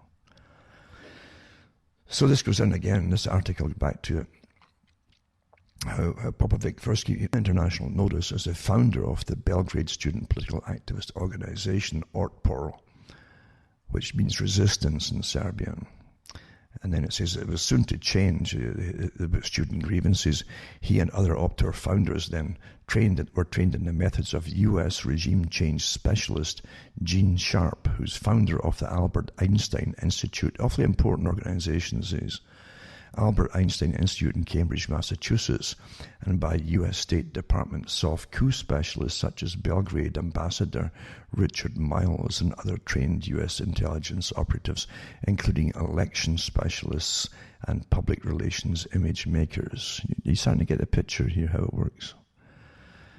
Guiding Otpor's Milosevic ouster operation, U.S. Ambassador to Serbia Richard Miles was a specialist in regime change, the CIA, right? Far more so than in classical diplomacy.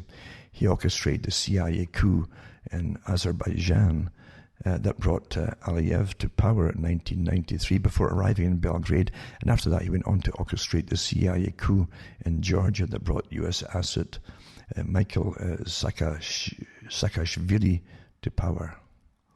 The U.S. Agency for International Development, that's the big one who spreads the funding, USAID, widely known as a CIA front, had channeled the Serb Otpor millions of dollars in funds through commercial contractors and through the U.S. government-financed NGOs. The National Endowment for Democracy, NED, N-E-D, this is all these are all branches and specialized branches in this cluster of the CIA, the National Democratic Institute and the International Republican Institute. The Open Society Institute of George Soros was also funneling money into Popovic's Otpor for the toppling of Milosevic. As I've yet to find a CIA and US State Department regime change or color revolution in which the democracy-building foundations of Soros were not a kind of harmony with the Washington State Department and CIA agenda. And isn't that the truth, eh? So they all work together, right? The U.S. Agency for International Development, USAID. Some people have been in touch with me who worked for it, by the way. And that's how they get into the CIA on some of them. It's almost like an apprenticeship into one of these organizations. But USAID's a well-known one. They pick up the process of helping them across the world, helping people. And they start to catch on how it works through funding and then manipulation of the funds into demanding money back or demanding policy changes within the countries in exchange for aid, etc., until you change the whole culture, maybe, etc., and the system. So USAID, well known as a CIA front, channeled the Serb Otpor millions of dollars, right, in funds through commercial contractors and through the U.S. government finance. Remember that one? It was supposedly blown up in north of Syria, an American contractor, and then they blamed the Iranian troops that were working with the Syrian government, and so they eventually killed a general, an Iranian general, in retribution. Remember that? Well, get back, think about it. See, the guy that they killed, supposedly, that this general, which they claimed, I doubt the general was behind it, it was a sporadic thing, with the contractor in in Syria who was working for the U.S. government. It's CIA we're talking about here again. So that's what they do. National Endowment for Democracy, NED, National Democratic Institute, NDI, and the International Republican Institute, IRI. the Open Society Institute of George Soros, and the toppling of blah, blah, and many other ones, by the way. They're all part of the colour revolution. And of course the media is all on board with it too, right? It says the NED with its affiliates was a project of Ronald Reagan's CIA head Bill Casey in the early 1980s to conceal CIA regime change operations around the world behind the front of a private democracy NGO, the NED. Alan Weinstein, co-founder of the NED, admitted to the Washington Post, a lot of what we do today was done covertly 25 years ago by the CIA. See? So these are really, they're disguised assets, as they call them, but they're still CIA. Well, that's not the CIA now. No, it's NED, we call it, and it's US aid and blah blah blah. You see. According to Michael Dobbs, who was foreign investigative reporter for the Washington Post during the Milosevic ouster, the IRI paid for Popovic and some 24 other Otpor leaders to attend a training seminar on non-violent resistance at the Hilton Hotel in Budapest in October 1999. There, Popovic and the other hand-picked Serbian students received training in such matters as how to organize a strike and how to communicate with symbols, such as a clenched fist that became their logo. They learned how to overcome fear and how to undermine the authority of a dictatorial regime. The principal lecturer at the secret Hilton Hotel meeting was Gene Sharp's associate, retired U.S. Army Colonel Robert Helvey, former Defense Intelligence Agency analyst who trained and then used Otpor activists to distribute 70,000 copies of a manual on non-violent resistance in Serb translation. Helvey worked with the Gene Sharp, founder of the controversial Albert Einstein Institution, teaching techniques to the U.S. government to conceal its coup d'etats under the guise of non-violence. Sharp was described by Helvey as a Clausewitz of the non-violence movement, a reference to the renowned Prussian military strategist. Mind you, they always have what they call a passive wing or non-violent wing. This is you'll find in communism always have that too. And then you'd have their advanced one. They're hard. The IRA had it too, mind you. They have their Sinn Féin leader, and then they'd have the active IRA, you see, the real physical stuff. And you find organizations inside the US, in fact, still have the same organizations. Some of them were actually terrorist organizations in the 60s and 70s. They're now advising the FBI. Quite amazing, isn't it? So Popovic and his Otpor NGO were recipients of a major share of over $41 million US government money for their democracy-building campaign in Serbia.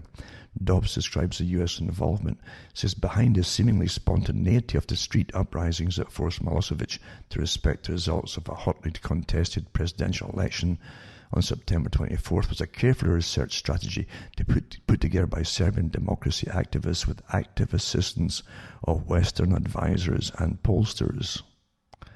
US-funded consultants played a crucial role behind the scenes in virtually every facet of the anti-drive, running tracking polls, training thousands of opposition activists, and helping to organize a vitally important parallel vote count. US taxpayers paid for 5,000 cans of spray paint used by student activists to scrawl anti-Milosevic graffiti on walls across Serbia. In short, Popovic began his revolution-making career as a regime change specialist in an operation funded by the CIA, the U.S. State Department, U.S. government NGOs, including the infamous NED, and the Open Society Institute. The question is, what did Srdar Popovic do after his first helpful service to Washington in the year 2000? Then they go into, after that, what did he do, right?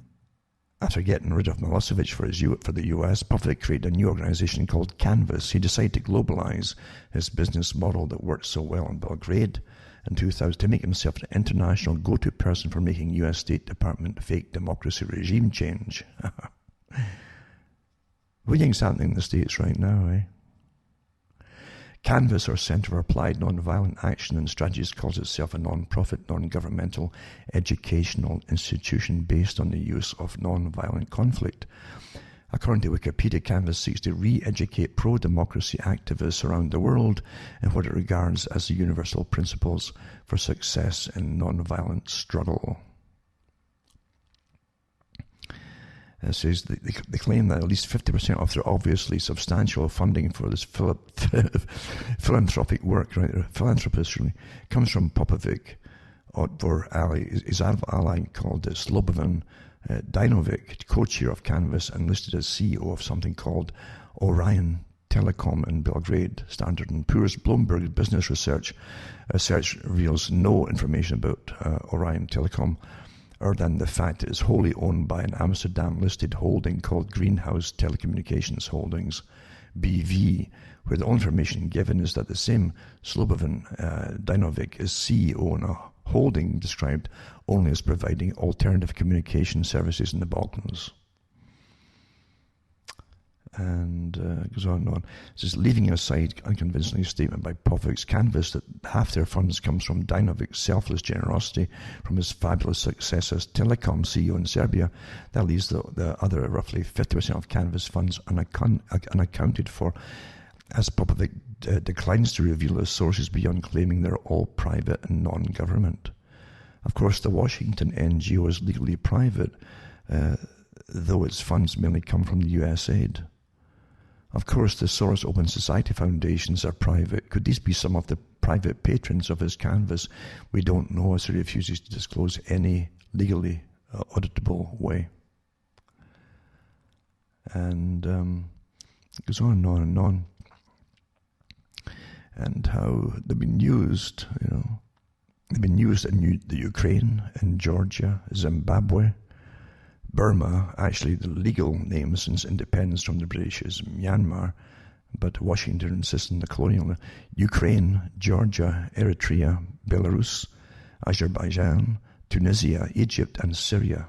Popovic's Canvas was involved as well in unsuccessful attempts to start color revolution, regime change against Venezuela's Hugo Chavez, and the opposition in the failed 2009 Iran Green Revolution. Busy, aren't they? Very busy characters, he is.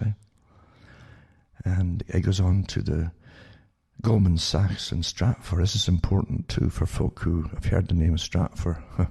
Never mind Goldman Sachs.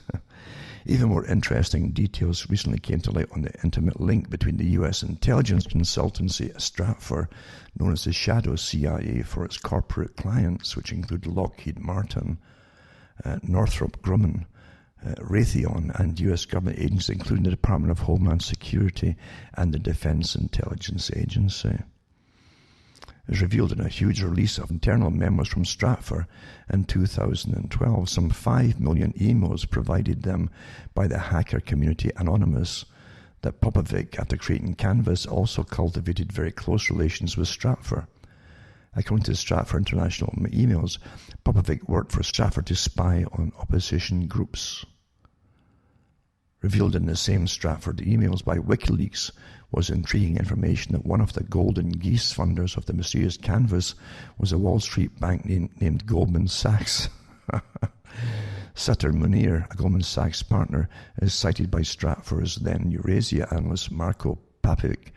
Papic asked by a Stratfor colleague whether Munir was a golden goose money behind the Canvas, and he writes back, "They have several golden gooses. I believe he is for sure one of them."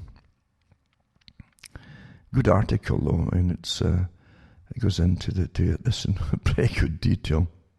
They put a disclaimer in at the end that they're not responsible for any inaccuracies that they don't know about and so on. But to me, it's a good starting point for a lot of people who don't understand how intelligence agencies actually work. They're involved in everything. Oh, you understand that. You've got to get out of this idea that the CIA is, for example, and MI6 in Britain, that have worked together, since World War II and then onwards, are there to protect their countries. Nothing is further from the truth. They have completely global agendas and completely different agendas for every facet of society, cultural, everything to do with society, economic, you name it. Your societies, Literally, I mean, if they want you to walk backwards for some strange reason, they'll make you do it, and you'll go along with it. It might take them 20 years to get the money together and to finance it and force it in and train us all. But eventually they'll get you there.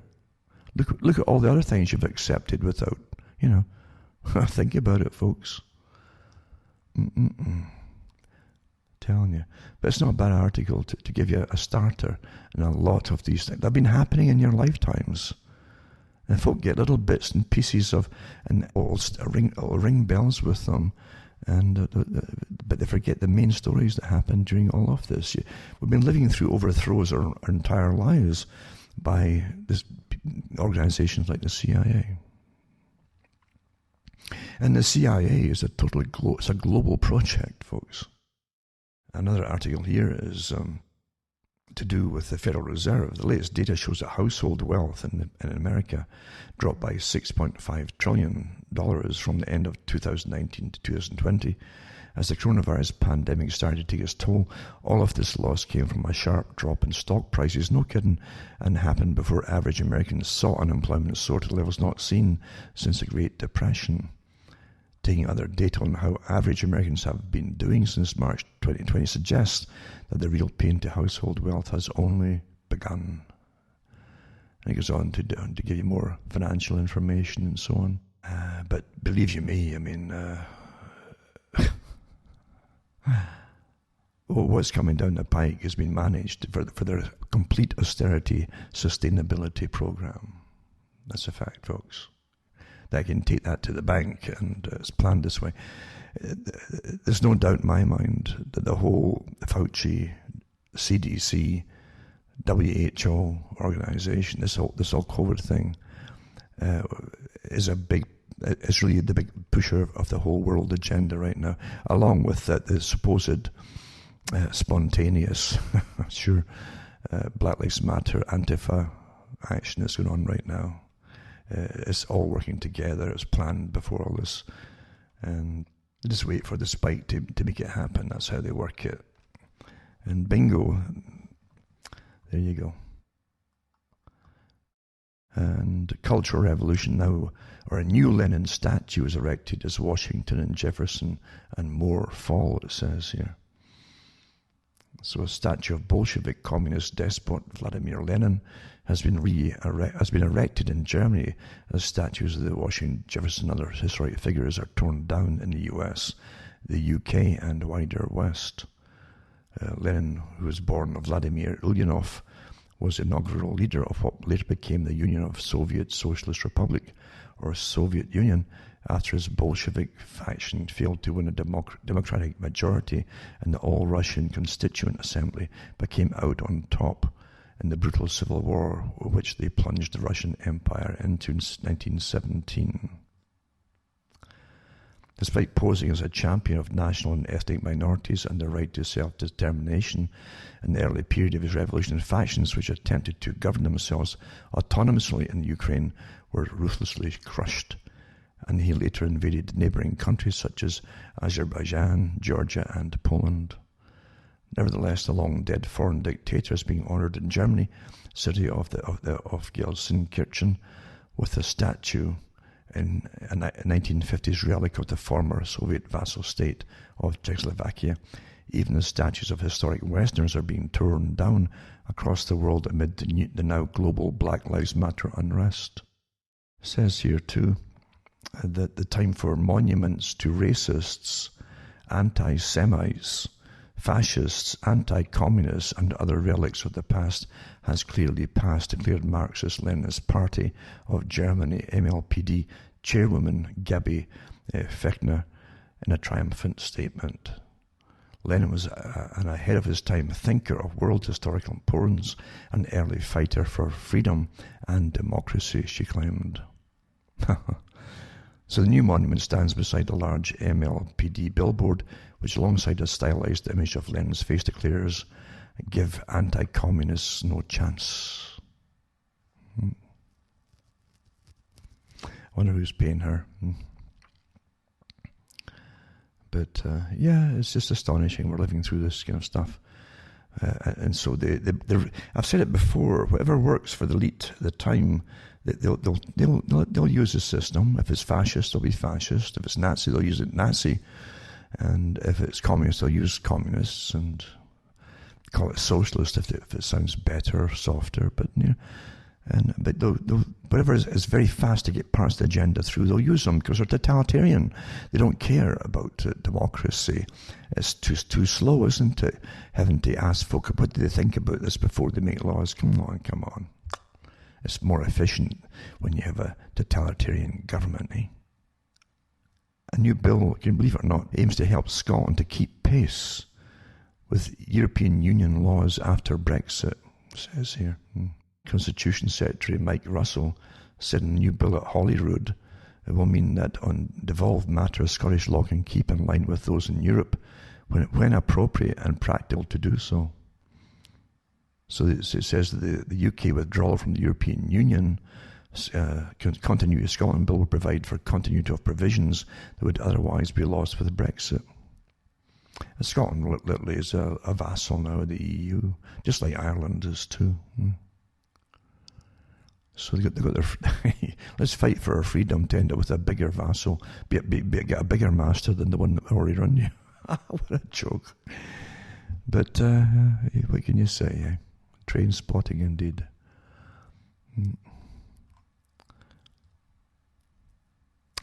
Also in Scotland, with all the Black Lives Matter and all the rest of it, and they had massive demonstrations. A little old Scotland, a tiny population, the whole thing. And it says, here's one here. One American among 3 killed in UK terrorist stabbing. And it says the 25-year-old man was arrested after police believe he acted alone, stabbing victims in a public park on Saturday. This is so common now in Britain. And 7 p.m. local time Saturday at Forbury Gardens in Reading, England, leaving 3 dead and 3 others injured, according to the Thames Valley Police. They arrested a 25-year-old man suspected of murder, as the case was soon declared a terrorist attack. Before that, too, a little girl was killed in a park in London as well. She was about 8 years old or something like that. Was very young anyway. Very similar to by a possible terrorist as well. Another article too, Glasgow, says Shafiq Mohammed, who runs, here you go, asylum seekers housing project, right, for refugees in the city of Glasgow, and those residents placed in the park they're using hotels to house them, said the company had created a toxic environment where people are clearly going to be affected, squeezing hundreds of people, mostly young men you see they're bringing in, mainly with mental health issues. Many with mental health issues. Why are so many of them going mental health issues? And also there's others, I guess, meaning from their war-torn areas, who have post-traumatic stress disorder. They bring them into hotels and cooping them up with nothing to do for 3 months was a recipe for disaster, he argued. Is that really the problem? It's big business for some organisation. Big business, big money, There's folk getting rich on this kind of thing. In Ireland too, I know that as well. One charity worker in Glasgow who didn't want to speak on the record told The Independent they had heard from residents in the Park Inn that the suspect in knife attack had already been the subject of complaints over his aggressive and erratic behaviour. But despite evidence of mental health problems, little action was taken. According to the BBC, the suspect had told another resident in the hotel he planned to hurt people the day before he launched his sudden stabbing spree. I want to attack them, they're against me, they hate, an eyewitness reported the man saying. Some of the residents came from countries in conflict with each other, Mr. Mohammed said, while others were offered food which was culturally inappropriate, he'd been told. I tell you, it's something else, eh? Anyway, 6 folk got stabbed. I don't know if any of them have died yet. A cop was also stabbed in there too, and eventually they sent the police in. And they went in and shot the guy. I guess it was just no other way around it. So, yeah. Of course, they won't classify it probably as that's the in thing. They never classify them now as terrorists. They always mention that they're just mentally disturbed. They're all told to say the same thing across the world now. Right?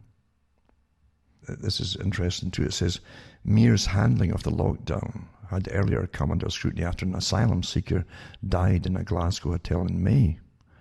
Mr. Mohammed said it seemed to him the firm was driven primarily by turning a profit out of housing vulnerable people.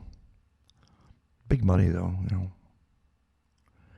It'd be another NGO group, we're here to help them and made so many millions per month of dollars or pounds.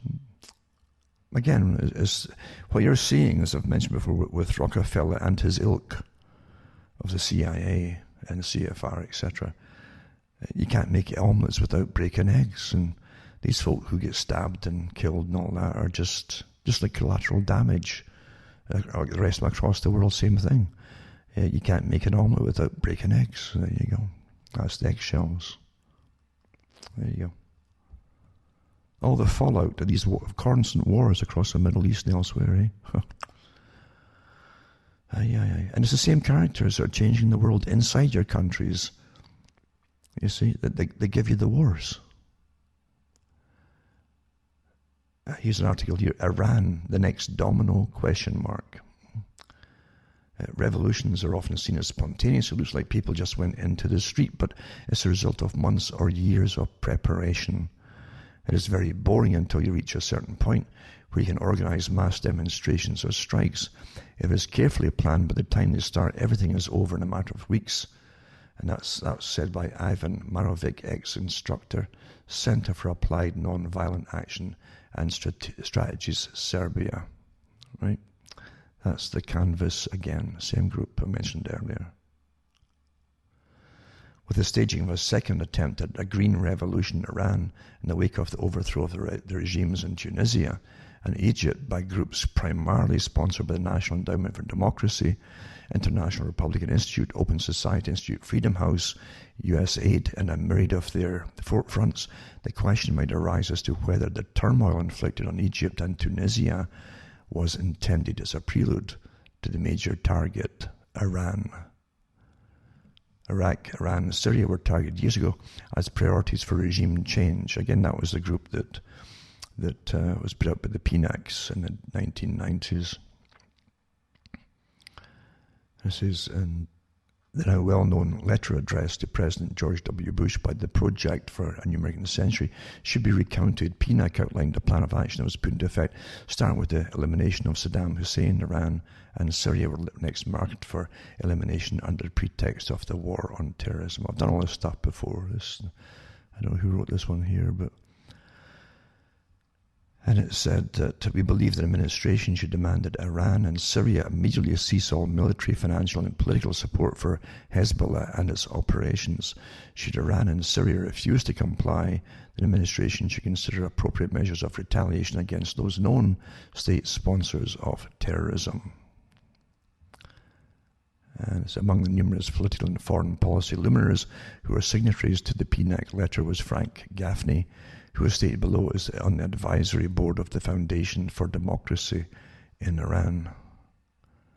America's post-Cold War doctrine for world hegemony was outlined in a comprehensive PNAC document called Rebuilding America's Defenses. Post-Cold War warriors outlined their plan for a new Cold War or clash of civilizations that involves not only Islam but all regimes, cultures, religions, traditions, and ideologies that do not fit into a new American century. Is it starting to make sense? Say that little bit again. It's said so quickly and simply and easily. The post-Cold War warriors, the post-Cold warriors outlined their plan for a new Cold War or clash of civilizations that involves not only Islam but all regimes, cultures, all, we're part of all, don't you understand? All regimes, cultures, religions, traditions, and ideologies that do not fit into a new American century. So it'll be a different America. But it's for the whole world, including America. Having led the West to victory in the Cold War, America faces an opportunity and a challenge. Does the United States have the vision to build upon the achievement of past decades? Does the United States have the resolve to shape a new century favorable to American principles and interests? And on it goes, It repeats a lot of the stuff I mentioned before from the Global Research article too, about the different organizations that work and do regime change, and who funds them: NED, Soros, IRI, etc. And it did the same thing in Egypt too when they elected their president, remember? And the West wasn't happy. They kept saying, well, it's not secular enough. So they wanted to be an atheistic guy, because then you can buy them off. It's much easier to buy them off when they're atheistic, you see. It says Soros' Open Society Institute funds the Arabic Network for Human Rights, it's called. And all the other organizations, they help overthrow these countries. Wonderful sounding name. For human rights, you understand, you know. And it goes into U.S. Embassy supports and approves of the funding of 6 proposals submitted by Iranian contracts in the UK that involves those taking part in workshops at Durham University. It just shows you how you can't keep up with this kind of stuff, folks. You really can't. That's why even intelligence agencies, they're different foreign sections, you see, different countries, and each country is subdivided into all special areas and parts and so on, because one person really has to deal with this one area of each particular part of it, and couldn't even cope with it all. There's so much manipulation going on. It's just not, and money getting funneled all over the place, and quite amazing. That's how the world really works. Yeah, I'll put this link up as well for those that want to see that one. Now, I'm going to touch on an article by Peter Hitchens that was out on the 14th of June, and it's pertinent, very pertinent as to what's happening now. He mentions, as the left now controls every lever of power, we face nothing less than regime change. That's why these strange crowds have begun to gather around ancient and forgotten monuments, demanding their removal and destruction. They do not know what they want or understand what they are destroying, but that no longer matters. They think their moment has come, and they may well be right. This is why the memorial to Winston Churchill and the cenotaph itself were shamefully boarded up Thursday night as an act of appeasement, if ever there truly was one. That's why the police chiefs kneel like conquered slaves to the new gods of woke, and the leaders of the Labour Party do likewise. I've seen it happen before, but only when things were moving in the opposite direction. And Peter Hitchens saw the toppling and the fall, or the dissolution of the Soviet system. It says, then as the Soviet Empire fell and an evil thing was swept from the world, it was a matter for rejoicing. Well, here they are, I just interject here, but here they are, we're trying to re-establish the same thing, because it's going to suit the same elite that runs us now. Because it'd be a faster way to get things done, totalitarian. And back to the article, the bloody mass murderer of Vladimir Lenin, the one they're putting the new statues up for, and his equally gory secret police enforcer, Felix Dzerzhinsky. And Dzerzhinsky was something else. Dzerzhinsky,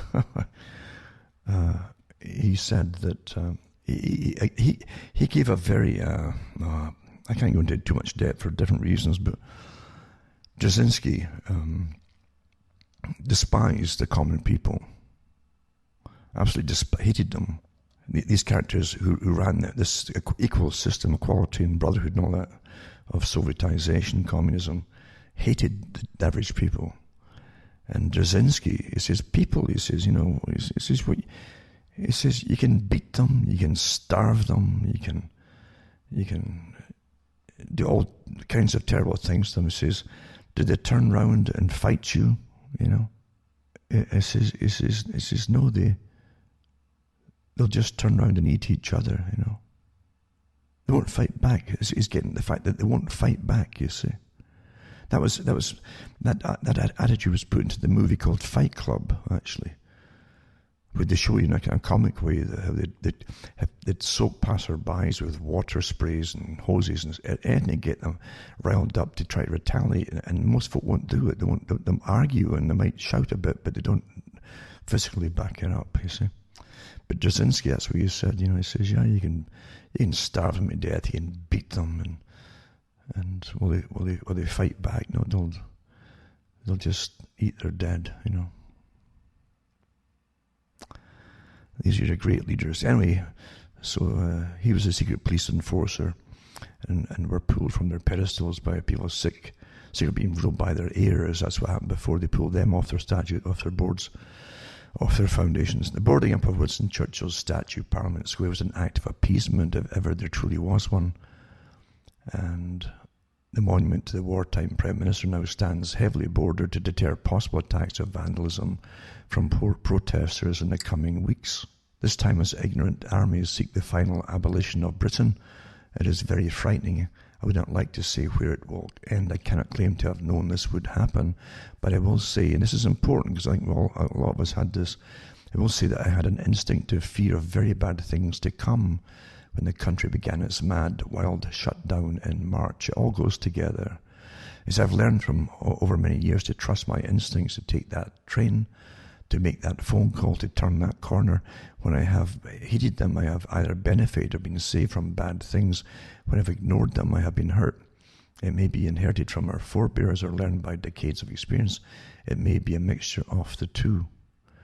But on crucial occasions, we know more than we think we do. And as cities began to darken and empty, and the world, as we knew it, started to close, I feared we should never again see the lights lit again, as they had been before. It was like the start of a great war without limit. Made more perplexing because there was no obvious end to it ever.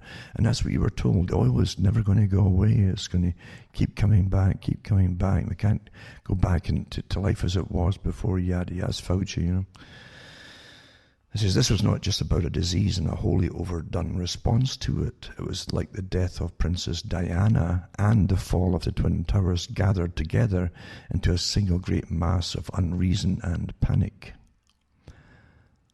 And it says the Diana episode had been a dictatorship of grief. And it's true, it was a big managed event in which even the most revered parts of the establishment had bowed to the mob, such as "Show us you care," shouted the headlines, and woe betide those who did not. Then came September 11, 2001, and a dictatorship of security. No argument could withstand the claim that safety was paramount, and we willingly made a bonfire of our freedoms, wrongly persuaded that we could trust our governments not to take advantage. And now we have the dictatorship of fear. It's not the largely fictional number which governs the behaviour of our feeble government, which is only just beginning to grasp how much damage is done, how hard it will be to repair. It's a terrible number, the number of people scared into pathetic timidity by the slick but false claim we were all at risk from a terrible and devastating disease.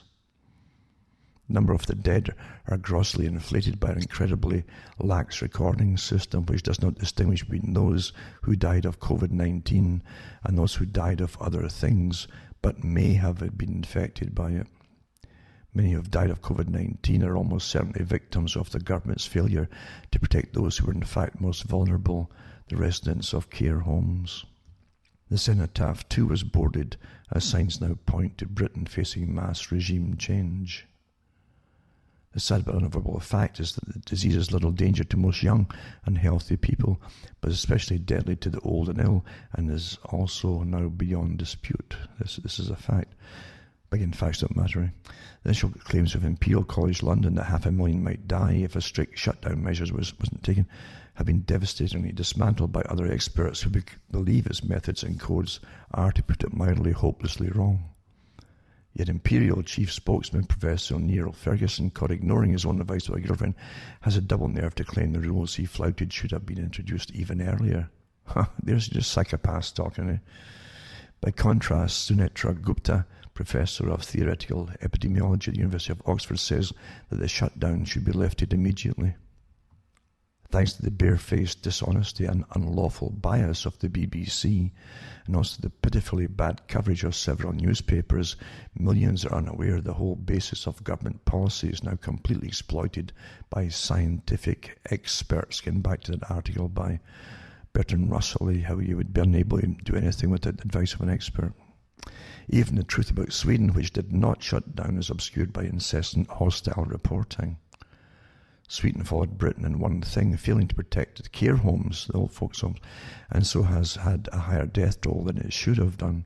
But even so, its experience, along with Japan, shows clearly there's no link between shutdown and the number of deaths suffered. So you can stay open, you see. There's useless assumptions of government and BBC that the shutdown be protected or protected the NHS is simply not borne out by the facts. The NHS is never going to be overwhelmed. COVID deaths in the country peaked April the 8th, an event far too soon to have been caused by the shutdown announced on March 23rd and begun the following day. And isn't that the truth? In fact, the country with the highest number of deaths per head is Belgium, 843 people per million. Yet Belgium introduced one of the tightest and most severe shutdowns on the planet. Sweden, without a shutdown at all, has suffered 472 deaths per million. So it goes on and on and on. But yeah, you're seeing a revolution, and this is part of it, including it's a revolution, and Fauci's part of it too, folks, and the WHO, World Health Organization, it's all part of the same revolution.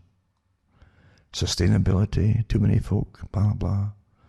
Can't go on again, can't open up again without permission, and you have to look into your books to see if you pollute at all, you see, because if you pollute in any way at all in your business, then it's unsustainable, and you can't open up again. That's the Club of Rome and the World Economic Forum, etc., etc., right? But anyway, he goes on and on and on, and he talks about Minneapolis, and he says, which is true, isn't it? I mean, you see this across the whole planet, and he doesn't believe either that a spark in America caused it, basically.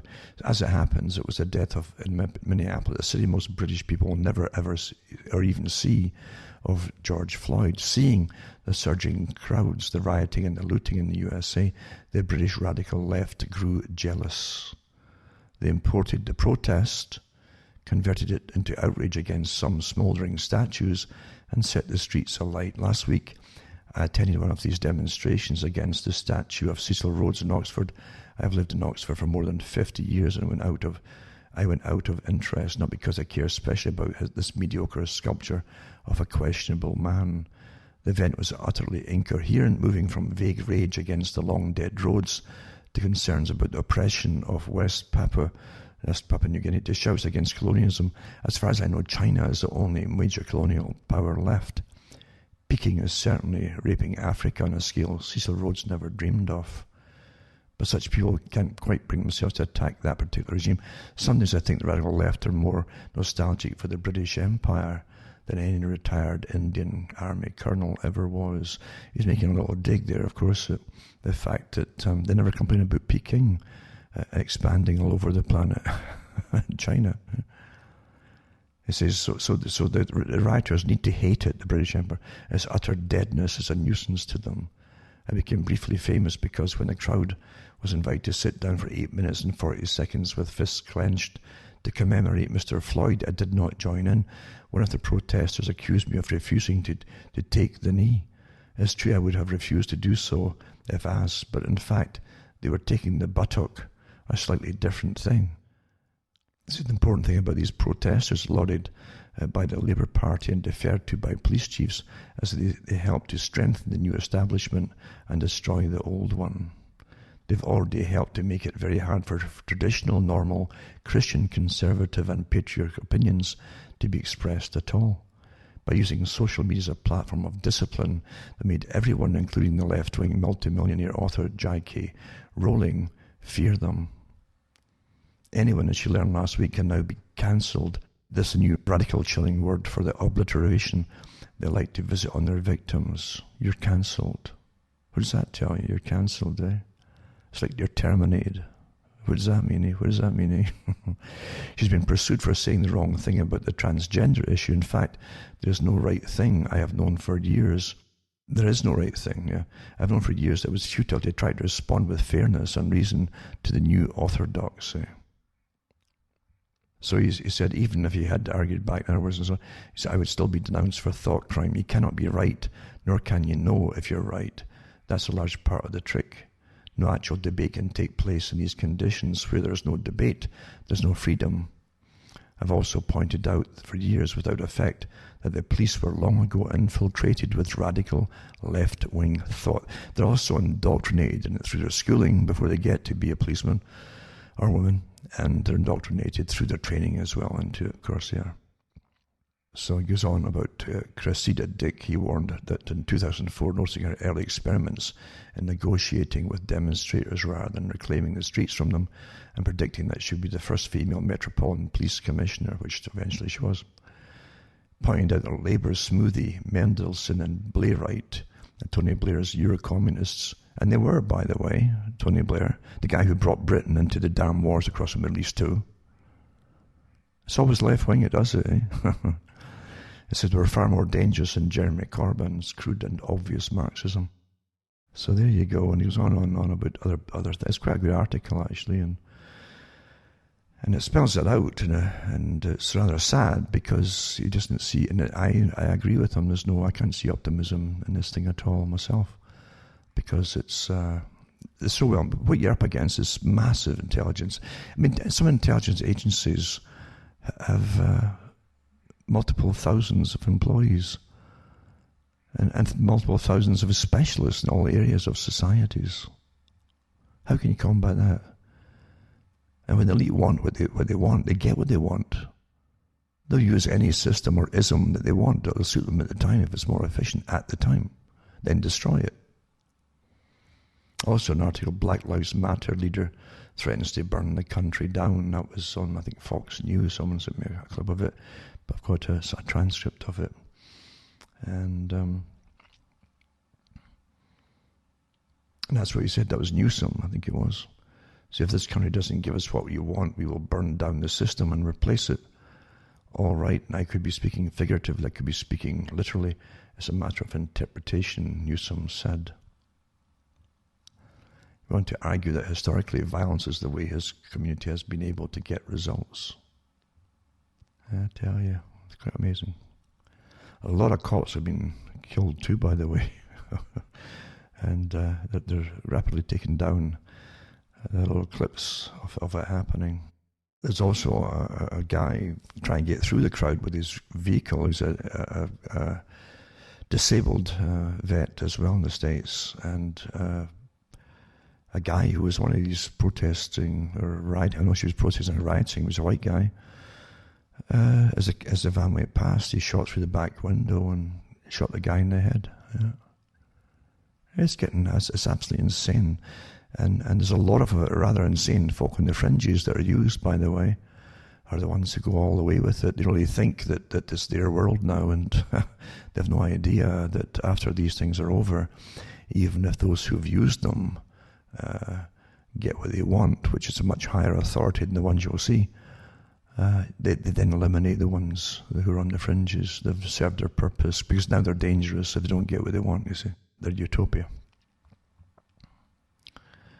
There's another deadly shooting near George Floyd protesters, looting and arson grips Minneapolis, another article here. And I mentioned before about Glasgow, the stabbings, and activists warn of toxic environment inside the hotels used to house asylum seekers, etc., etc. The 6 folk, this one person stabbed, and I don't know if any of them are dead yet. Another thing too, the folk have had enough everywhere of the lockdown, you know that. So, and that's why there's, isn't it amazing how it all went silent about COVID when all the protests and the rioting too was happening. It all went silent because it just stopped. It was a very politicized virus, you know, and I guess it was just told to stop for a while, you know. And then out comes Fauci again as soon as, oh my God, it's spiking. Like, no, they're doing more and more tests like crazy. And the more tests you do, the more you're going to find out the folk that have had it. That's called herd immunity. Viruses sweep through all of society. There's no way you avoid it. So folk are getting out to the coast in England. Major incident declared as people flock to England's south coast. And they're on the beaches and so on. And some of them have had enough. And of course the health minister in Britain is Matt Hancock, the guy who let it slip that 10,000 folk die a month in Britain normally at any time of the year. And then you tally up the numbers then, you say, my God, there you go. So anyway, Matt Hancock, this time the health secretary, said on talk radio that he had the power to close beaches if the people did not respect social distancing rules, he says, even though it's all a farce, the whole thing. It was based on nothing, the social distancing. He says, I said that girl whose daddy was trying to make her famous so she can get into Harvard or somewhere, by helping her with the computer program that's decided that, 6 feet is the best way distance to be, based on nothing else except the computer. This article is so true. It's so true as well. And lots of articles have bits and pieces of truth. So some can't go far enough. Some don't know to go far enough. And that's the way it is. And when there's so many agencies involved in the riots and the fomenting of world revolution to suit the elite, the reset, they call it, to the WEF. Anyway, everywhere statues are torn down by the mob, history promises people are next. The promise of bloodshed coming alongside or following shortly after is an historic certainty. The symbols of a people never satisfy. People themselves must always come next. And it says, for millennia, King Mob, the mob itself, right, has targeted society's icons with varied goals and to varied ends, and a few things are more foreboding than his desecration of civic art, just as the targets have ranged from rulers to clergy, from tyrants to helpless, and from the guilty to the innocent. The outcomes have ranged from victory to defeat, depending on the society's strength and will. The promise of bloodshed coming alongside or following shortly after, however, is an historic certainty. The symbols of a people never satisfy. People themselves must always come next. In 1790s, mobs looted and pillaged Paris's treasured Notre Dame. To the revolutionaries, the cathedral symbolized everything that was wrong with France's history and society. A history of kings, tradition and religion, a society beset by royal injustice and systemic inequality. Over the next 3 years, the 12th century's churches, riches and artifacts were stripped, stolen, destroyed, the remnants hidden by the faithful and sold off by the faithless. Statues of the Virgin Mary were removed and statues of the Goddess of Liberty took their place on desecrated altars. At nearby Sainte-Chapelle, the revolution pulled the apostles from the pedestals where they had stood watch over Christ's crown of thorns. The 12 statues were vandalized and buried half so badly they're still undergoing attempts at restoration. As a destruction of religious art unfurled, priests who did not swear allegiance to the new order and those who aided them were sentenced to death. That happened too in the Soviet Union, folks. And even during the Spanish war, civil war, they did the same thing then there as well, nuns as well. It's always the same agenda. Back at the cathedral, the revolutionary government mistook the 28 statues of the kings of ancient Judah for French kings, rich old men and all, dragging them into the public square for decapitation. Their buried heads were not rediscovered for nearly 200 years. The place de Louis XV, the large statue of the square's namesake, was torn down. The plaza renamed Place de Révolution. Guillotine was raised, and liberated space would see the execution of more than 1,200 prisoners, from King Louis XVI and his wife to the execution's ringleader himself, Maximilien Robespierre. 1700 years before, Pliny the Younger described Emperor Domitian's golden statues rudely battered down and made a sacrifice to public joy amid his toppling and assassination. It was a sport and pastime to humble those statues, exalted heads, to make them prostrate and kiss the ground, to maul them with hammers, to hew them with hatchets, as if every stroke blood and pain had been to follow. None was so moderate in the venting of his rapture, none so sober in his overflowing joys, but that he thought it a lustrous piece of revenge to see their mangled limbs, their dissevered joints, and finally their grim and ghastly images divested of all their borrowed majesty and thrown into the flames to be melted down into better use and service. Then it gets on to the US, starting with 2017, with a statue of an unnamed Confederate soldier, and it escalating to Confederate officers and General Robert E. Lee, etc., etc. And yeah, they've even had hangings of statues again in the States as well. Same old stuff, eh?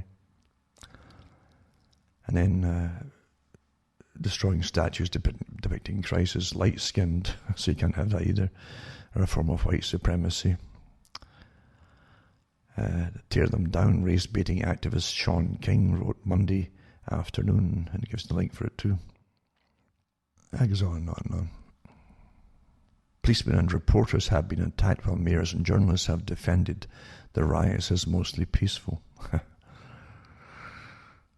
When an historic church across from the White House was set ablaze, his leader welcomed the mob and decried the president. She was joined in her outreach by Washington's Catholic Archbishop, and the mayor named the street after the mob. And so the mayor's street is now called the Autonomous Zone. And again, they're given the chance now that's really to do with what's coming next. It says here that apart from the mobs victimizing and terrorizing small business owners and attacking an awful lot of them, you actually see little clips of them. Does anybody here know what happened to the people who did not get on board with the French Revolution? A member of the mob shouted into a megaphone a week prior. Chopped, the mob chanted as violent response. My head's chopped, eh? These are the times that make you want to walk away from society. It's just too well managed and too well understood how to get lots of useful idiots, to call them. We're all useful idiots if we join any kind of mob, even if you think you're standing up for the right thing at the time.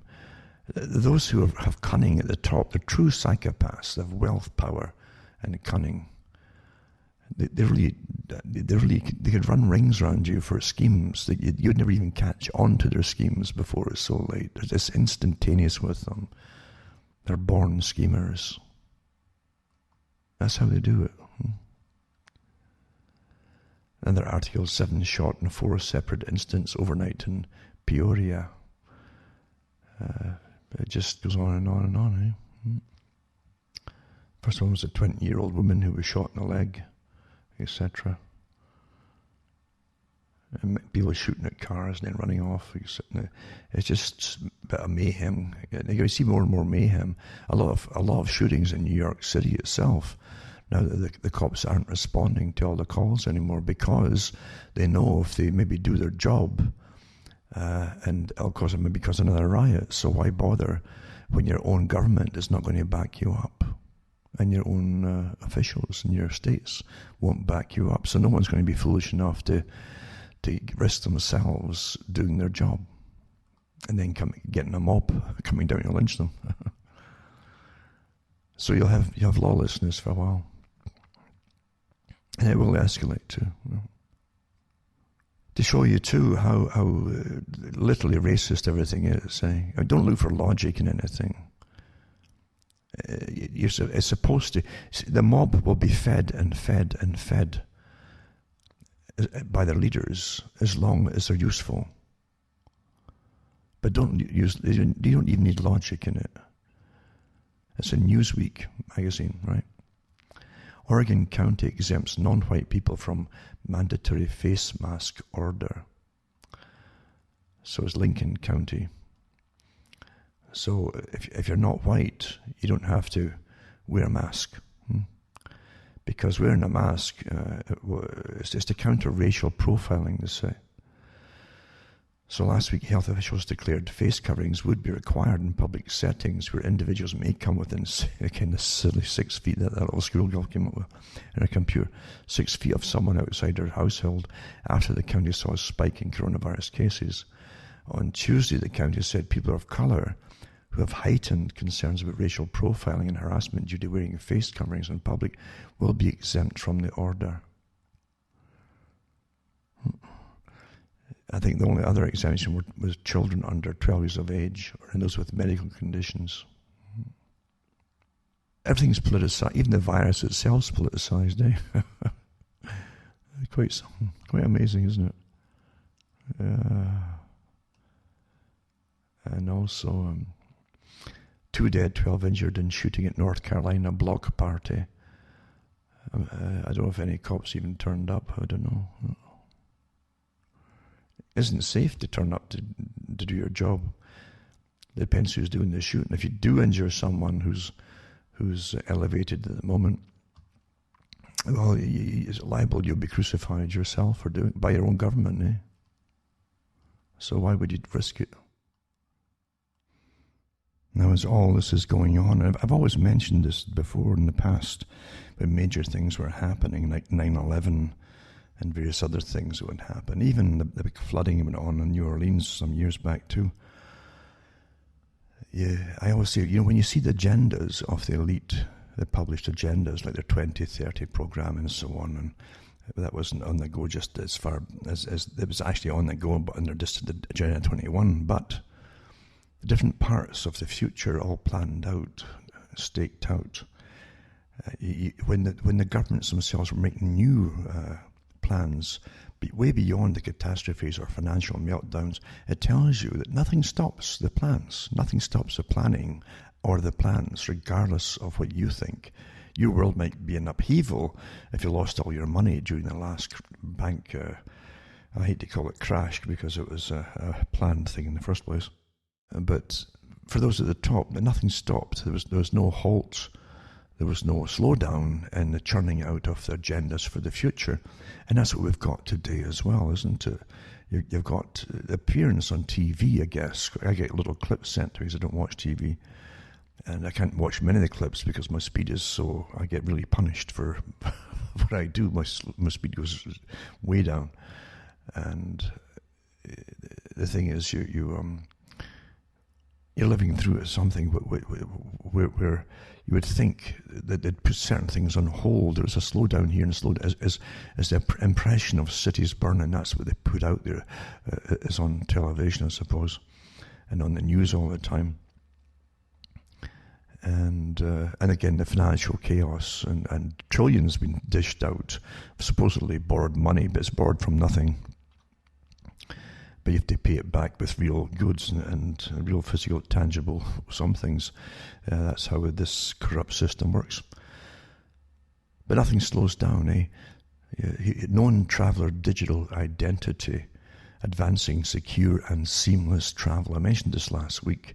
Remember, I mentioned it too, that Wendy Mesler had a show in the 1990s in Canada, and she did one of them on the preferred pass or something. It was like you're authorized as a pass. You get fast pass through airports and so on if you go through the whole digital and biometric programming system on a new biometric passport, basically.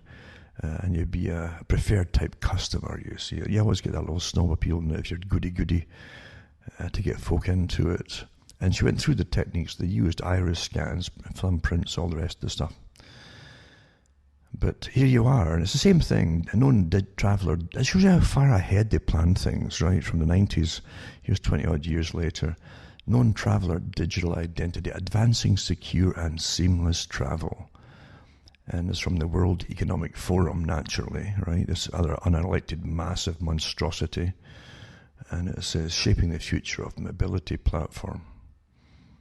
And it's going to develop a pilot decentralized digital identity platform which leverages fourth industrial revolution technologies. You love that fourth industrial to help government. You understand that's sort of 5G and everything, massive interrelated technology, to help government and industry leaders facilitate seamless and more secure international travel.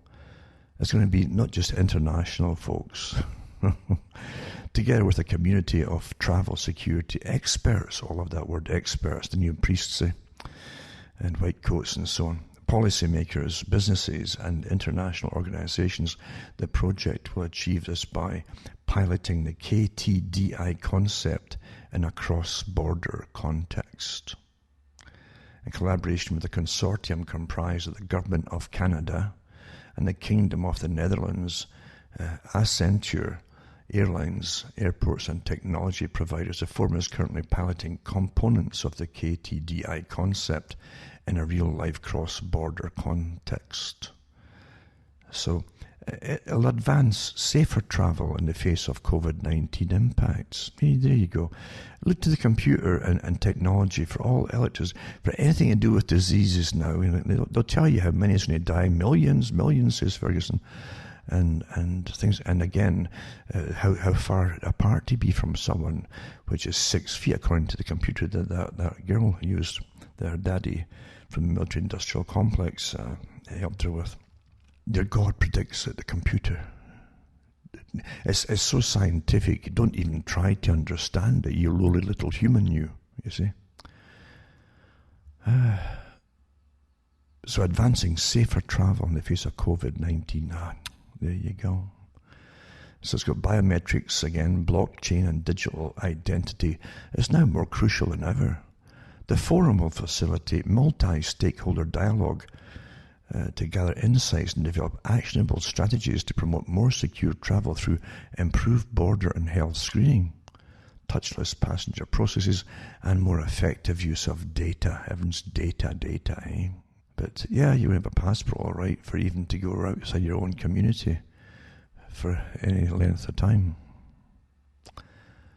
This is an interesting article because, and it's great for conspiracy theory. Everything that's happening is great for conspiracy theory, right?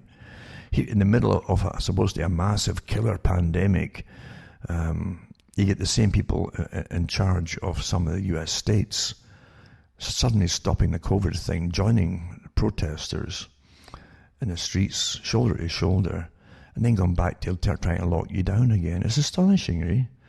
But you see that happening. Then you see this complete lack of the backing of authorities in the US to back up police or National Guard, or anybody actually, that would try and get law and order restored. There's absolutely no backing whatsoever that I can find anywhere. Little comments from Trump is not law, it's not executive orders, it's little comments.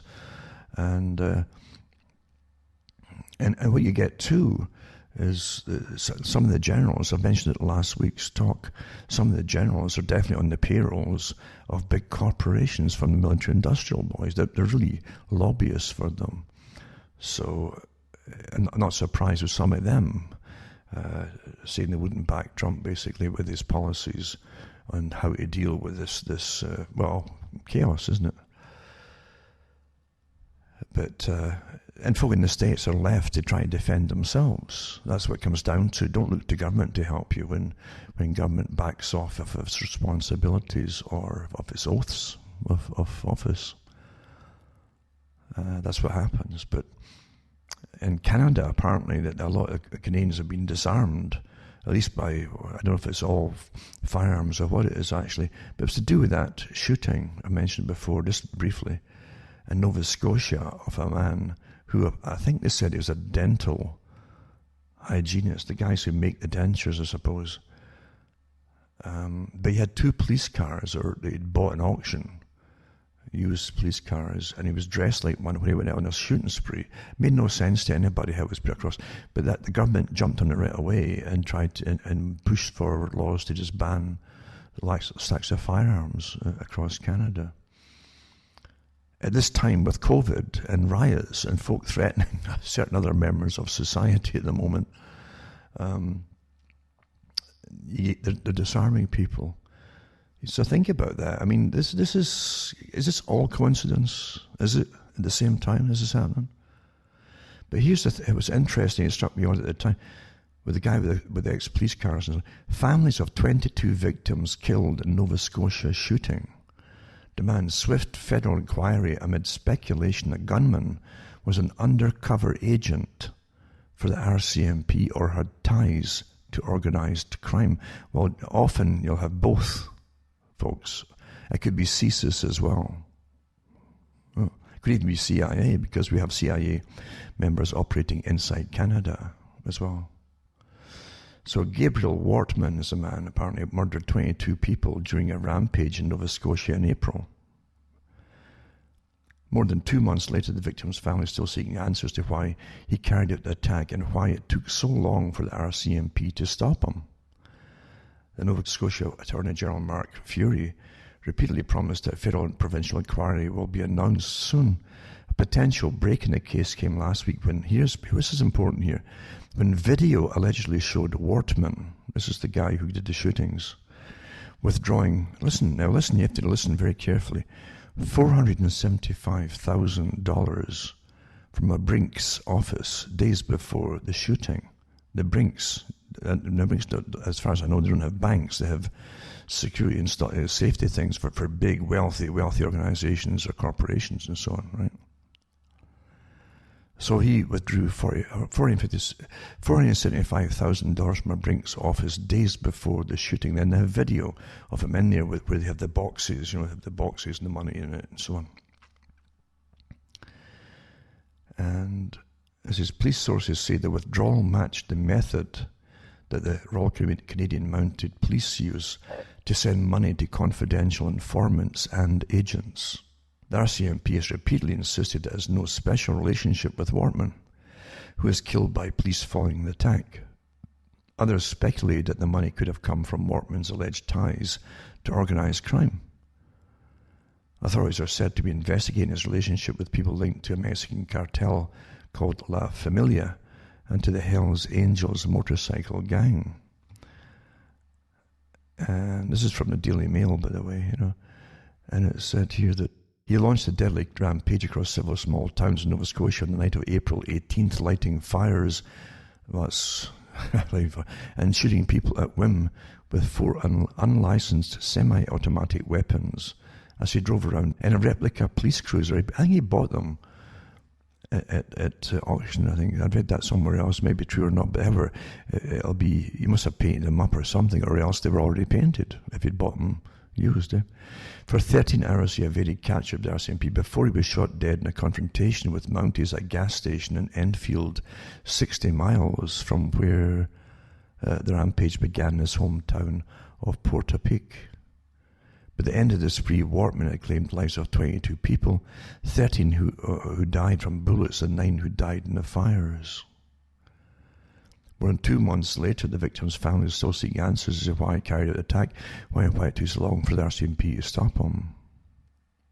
So Maclean's magazine, unearthed a video which allegedly showed Wortman withdrawing the $475,000 from a Brinks office 19 days before the shooting. And that's how the method that the RCMP use to send money to confidential informants, agents, and would not have been possible for a regular citizen to do. So it definitely seemed to be working for something. If it was the RCMP, was it CSIS? Was it which agency would it have been? Interesting. So it says, while compelling, the latest theories have done little to placate the victims' loved ones naturally, who demand to hear concrete facts, and the amount of information being kept from us is deplorable. Most of what is known about the shootings were released in the days after it occurred, with little information released since then. Really don't know as to why he went totally on the rampage. It's just everything's so secretive in Canada when these things begin, these inquiries, but definitely there's something stinks when it comes to going into the Brinks place. The average citizen can't get into Brinks and withdrawing $475,000 in cash. So it's all on video anyway. So it'll probably stay in limbo forever, because in Canada you just don't get much information at all. Also, I've mentioned before from the WEF, World Economic Forum, when they say that now is the time for the Great Reset. And these are the terms. You already understand the terminology you're hearing as well. It's a reset not just of financial economic systems, but of ways of living. It's the whole agenda, folks, and a lot of topics that to be put out to the public about regarding even having children, or even having the right to have children, yada yada yada. The new society. Interesting terms they're using, the WEF, like reimagining the future. You find Bill Gates saying reimagining education when he worked out or his company has apps for all the different educating at home or through centralized computer systems with teachers on the other end somewhere. Reimagining, everything's reinventing and reimagining. This is all planned this way. This this conformity of language that they're all in with, all using, and agreed to use the same terms on everything, obviously, you know. And says that the COVID-19 lockdowns may be gradually easing, but anxiety about the world's social and economic prospects is only intensifying. Good reason to worry. A sharp economic downturn has already begun. No kidding you. What happens when you lock down the country and there's no work, eh? And lots of small businesses are out of business altogether now. They're gone. I mean, small businesses, maybe a couple running businesses and so on, depended on that money coming through. They have their own bills to pay off and probably their own debts as well for the company and for themselves. And when it stops, well, that's it. Won't come back again. And it says, responding to the COVID-19 pandemic requires global cooperation among governments, international organizations, and the business community. Yeah, well, not the small business, just the big ones. They'll get bailed out. And it says the platform was created with the support of the World Health Organization and is open to all business industry groups as well as other stakeholders aiming to integrate and inform joint action, it says, for unprecedented global health emergency, etc., etc. Yeah.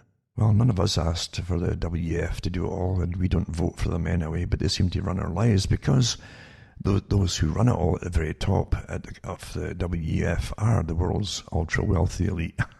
They are the ones, eh? It's quite something, eh? But they've got it all worked out, and again, the Rockefeller Foundation is churning out stuff that you wouldn't believe. But in reality, they're just taking them off the shelves, these scrolls, and dusting them off, because the plans were made years ago for all the things that are happening today. That's how things happen, eh? They pretend it's spontaneous. We're dealing with it on the spot in real time.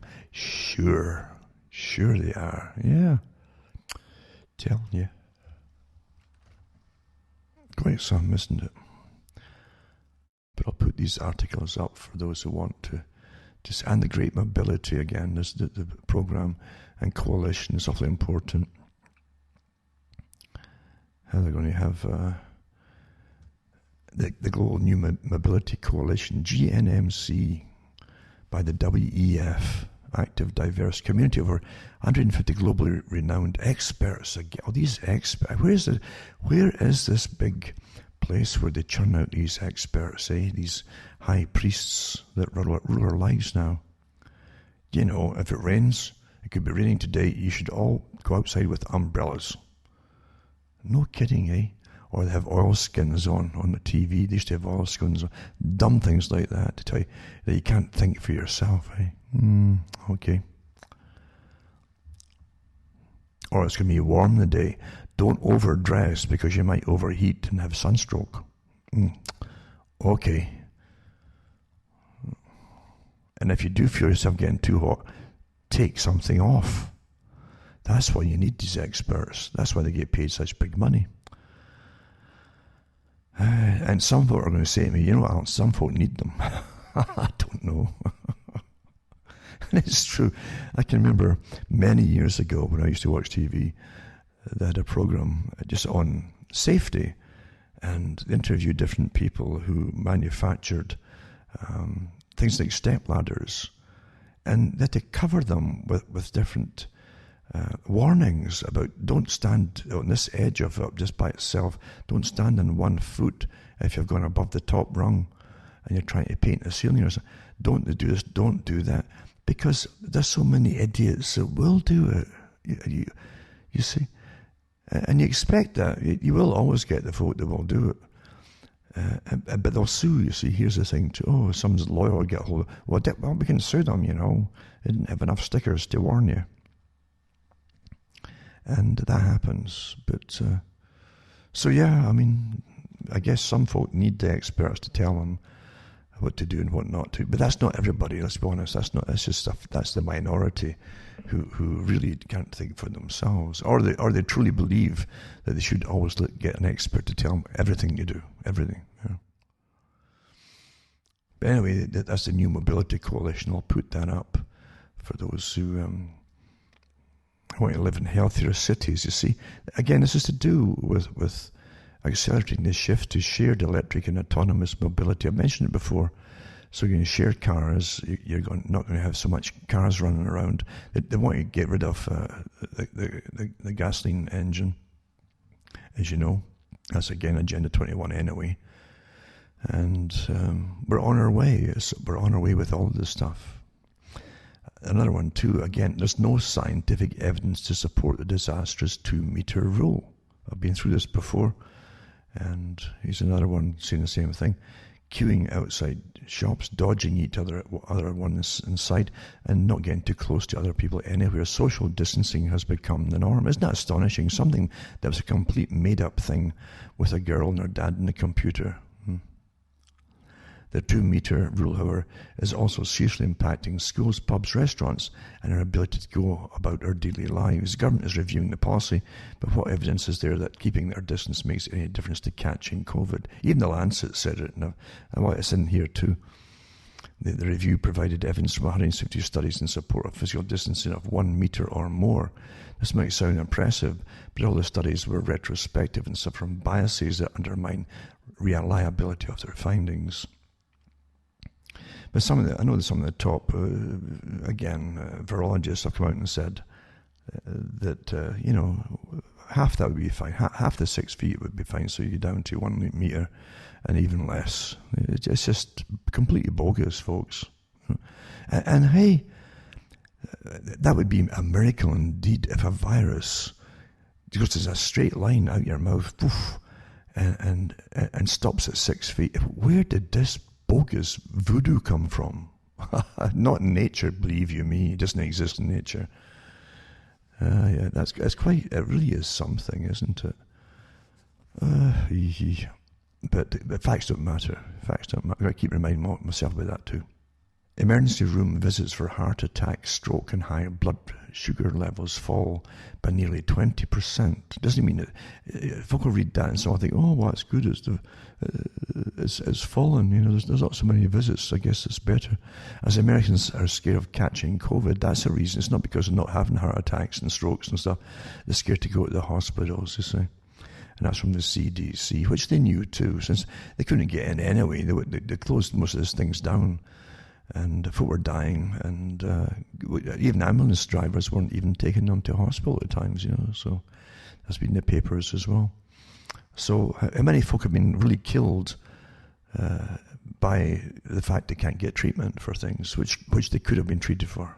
It's disgusting what's happened here. You have pretty well empty hospitals at times, but there's nobody in the ER or anything else to take care of people who are really sick. So the visits for the heart attacks fell by 23%, for strokes fell by 20%, and for uncontrolled high blood pressure, sugar levels decreased by 10%. How many folk died here? Yeah? And for hyperglycemic evidence, the largest decline was seen amongst the 18 to 44 age group, which fell by 12%.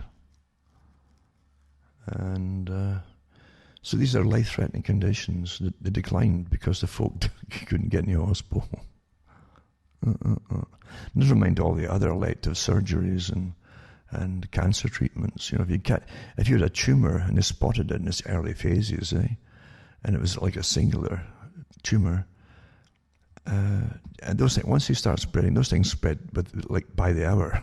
Once they start spreading, and you could have wiped them out on time. Individually, but here's the first one, he's the primary one, but they couldn't get in for treatments, right? So by the time they're called in, it's spread all over them. This is a death sentence, folks. What's been happening with this big farce, this con, is just astonishing, and the hospitals were anything but overrun in most places, most cities and towns.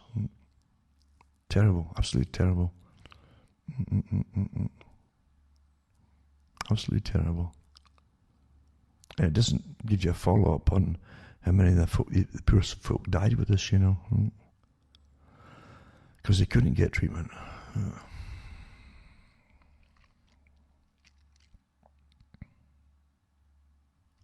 Terrible. So there you go. Now, just to make you cheer up, and it's true, you got to cheer up. Once you can't live in gloom and doom, Even that's all you're getting fed right now. But don't you look up to scientists? They're going to rule your lives and manage it. It saves all that heavy thinking stuff, of worrying. Scientists are going to make sure they can manage your lives for you. And through computerization and monitoring and spying on you, they'll be able to keep you perfectly safe. And maybe even wrap you in cotton wool in case you fall and hurt yourself. And maybe they'll get a program that'll predict when you're going to fall, right? And stuff like that. Well, just take care of you, because obviously you can't take care of yourselves. Right? But it makes you feel so wonderful when something breaks out that terrifies the whole planet. And then they tell you it comes, and let's be honest, come on, they said it was within distance of the Wuhan lab. And we know that Fauci and the rest of them had given certain viruses, coronatype, to the Wuhan lab and yada, yada, yada. So that's what terrified people. But science really is on your side, no matter what you think. I mean, that atom bomb thing and all the ones they let loose at the Bikini Islands years ago that spread radiation around the world, those were just, they were just little fads that they went through. That's just fleeting fads, you see. So we should just forget that and think of all the positive things that science has given you. So let's be like a totally surveilled society, spied and so on. Genetically modified mosquitoes could be released in Florida and Texas beginning this summer. Silver bullet or jumping the gun, it says. Isn't that amazing, Natty? And I had touched on this one before, but it says this for the first time that genetically modified mosquitoes could be released in the U.S. That's not the first time at all. But on May the 1st, 2020, the company Oxitec received experimental use permit from the U.S. Environmental Protection Agency to release millions of GM mosquitoes labeled by Oxitec as OX5034. I think I mentioned that last week. But does it make you feel better that forget about viruses that might be man-made in laboratory and just concentrate on the good things that's coming, like these mosquitoes that are modified as well, And it says, well, these lab-bred GM males are released and mate with wild females. The female offsprings die, it says. Continual large-scale releases of these GM males could eventually cause the temporary collapse of a wild population. So there you go. And genetic engineering for disease control. That's why they're doing it. Understand? They're going to create genetic things that can carry diseases to control disease, for disease control. And these mosquitoes that can't spread disease are examples of how genetic engineering may transform the natural world. Isn't that wonderful, eh? It says, new advances in genetic decoding and gene editing emerge with speed and enthusiasm. The ecological systems they could alter remain enormously complex and understudied. So, it's correct. You're living in Frankenstein's world, eh? And you're taught that it's wonderful, it's great and the whole thing. But I know they had dengue fever in Florida for years. And I think some of the things were released there at one time, trying to do away with that. And Bill Gates is into all that stuff as well, of course, with his different funding to help humanity. Doesn't mention it with this one, but I wouldn't be surprised if he was, because there's very little he doesn't have his finger in, or there's very few pies he doesn't have his finger in. Maybe none of them, actually. But that's what we're living through. Genetically engineered mosquitoes. Don't forget, that's the oldest modification. Before they were just modifying and interbreeding different types to get big, heavy mosquitoes for loading doses, for transmitting diseases for the war industry. But here, these ones here are going to help you. There you go. Maybe when you hear that bzzz coming towards you, and you've been in the military, you say, halt, friend or foe. You see? Find out what it is. Is it a friendly mosquito or normal or a modified one, eh? That's rather nasty. Yeah. And you'll be even more shocked if it answers you.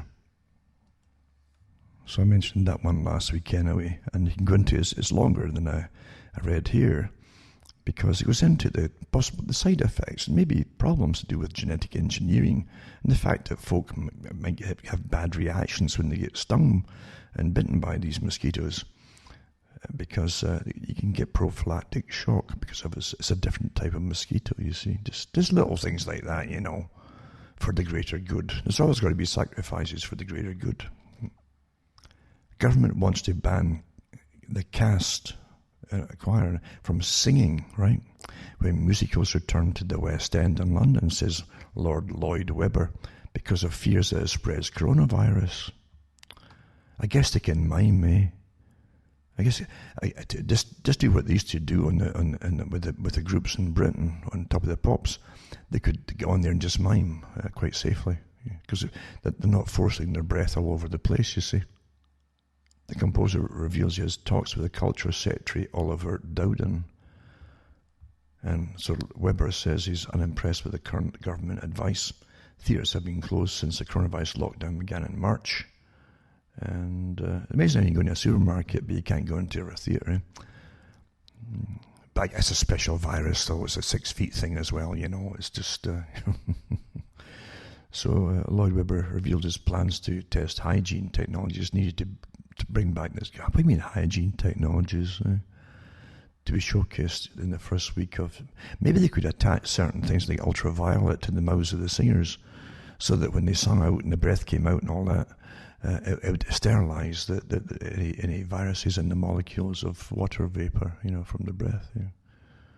I should have said that. Someone will get a patent on it right away, Yeah, there you go.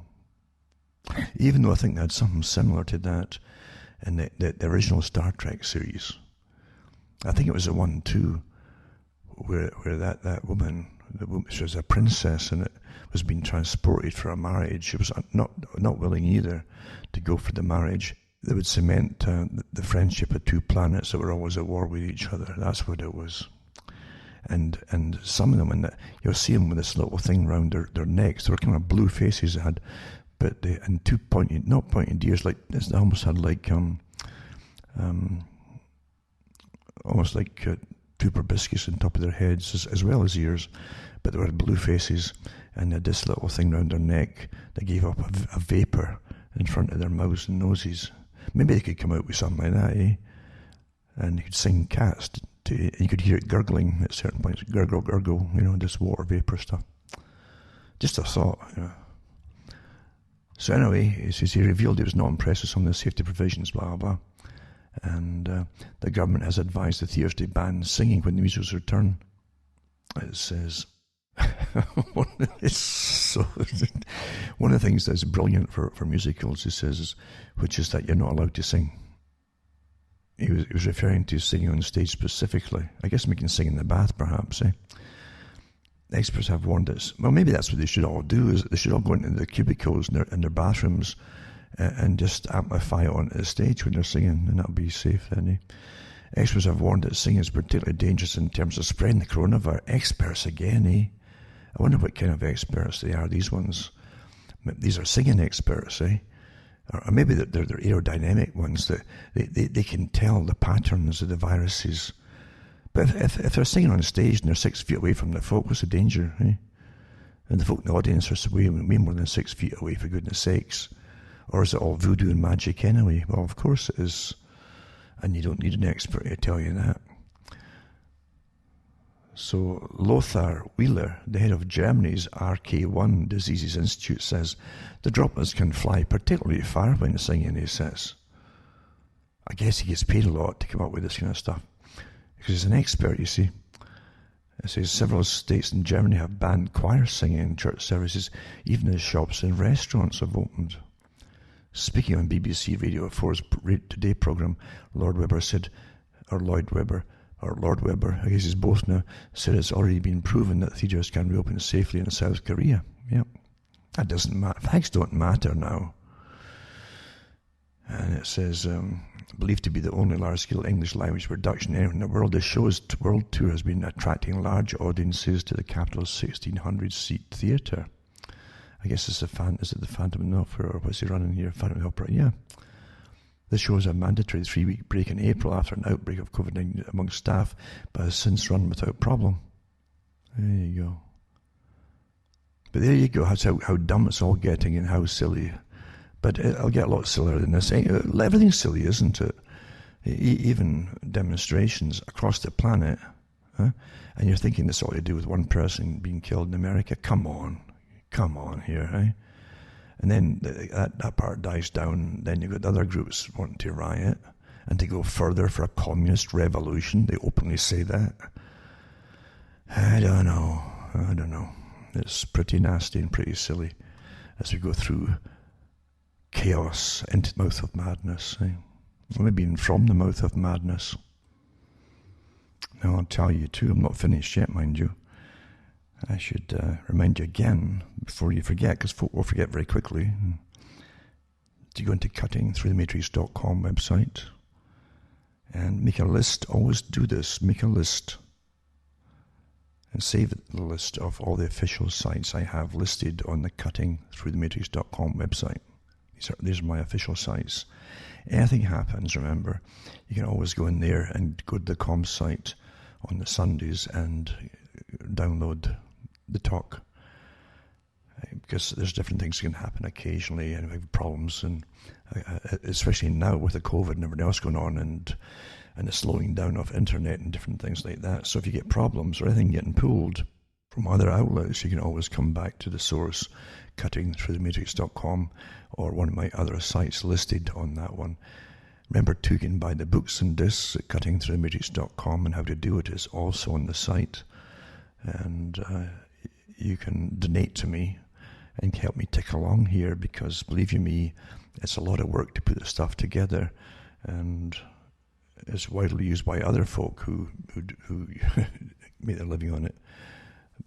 But it's not lucrative by any means at all. I don't sell T-shirts. I don't sell anything except just what I've mentioned, books, discs, and when I give out there lots of information, because we're living through an incredible time. This is history. I've said that from the beginning. This is history in the making.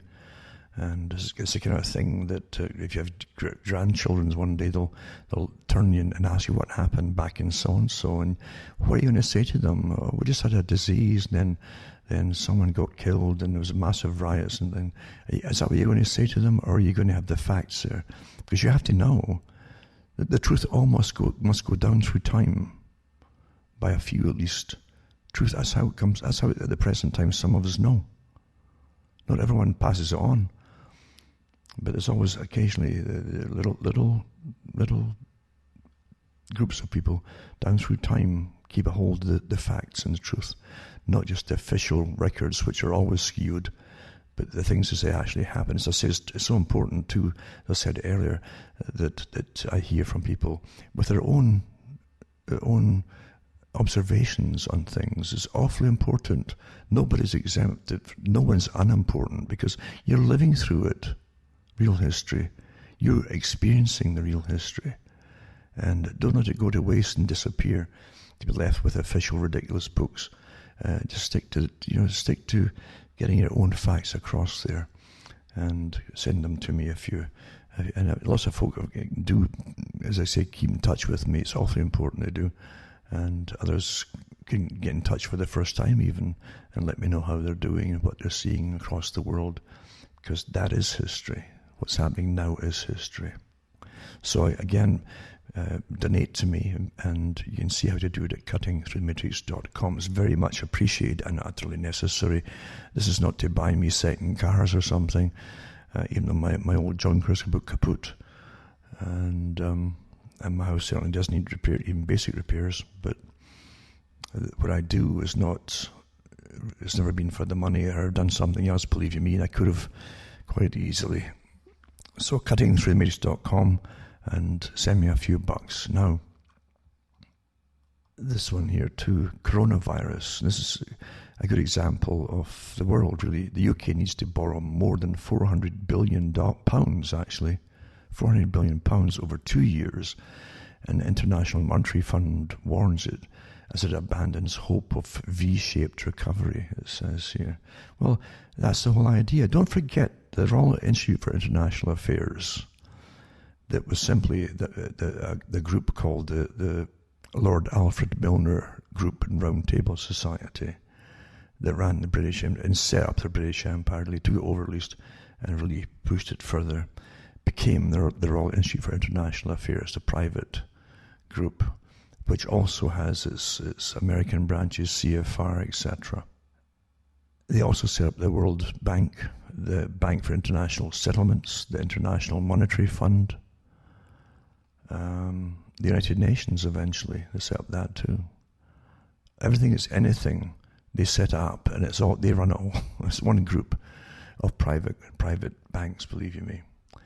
So the UK needs to borrow more than £400 billion over the next 2 years. The International Monetary Fund warns as it abandons hope of V-shaped. Now the IMF, International Monetary Fund, that's like the collection agency for the World Bank, you see. And they come into a country when you can't afford to pay back, and they slash all your social programs to the bone to make sure they can get their paybacks, you see. That's how it works. So they bring in austerity.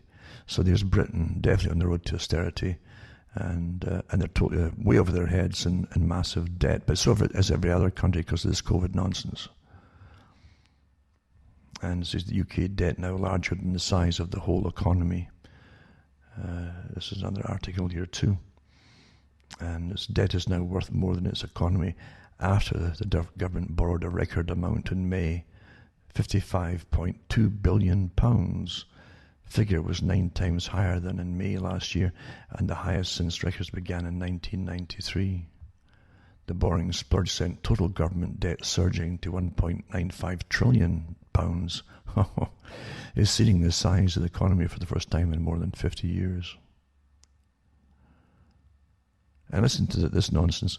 The best way to restore our public finances is to a more sustainable footing, is to safely reopen our economy so people can return to work. I guess some genius said that, eh? Yeah. We've set out an action plan to do this in a gradual and safe fashion, including reopening high streets across the... Why go through this farce when you've had massive protests across the country that ignored all this lockdowns and everything else? Come on here. Huh?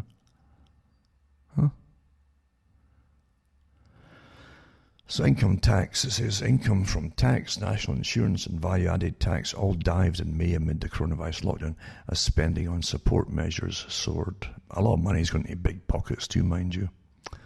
And the same in the US and Canada, elsewhere. It's just that's corruption runs their systems, right? David Cameron, the ex-Prime Minister of Britain, who was really... left-wing, even though it's supposed to be pretending he was right-wing, says the World Health Organization failed in its coronavirus response by being too slow to react and too worried about upsetting China, as he calls for a new international pandemic force. So they're all so here's an ex-Prime Minister. He calls for a new international pandemic force on behalf of the same masters, eh? And the ex-PM called for the World Health Organization's current pandemic role to be given to a new body. Said it was too worried about worrying China and too slow to warn the world. And here's the G20 to discuss new global virus surveillance organization. There you go. In November.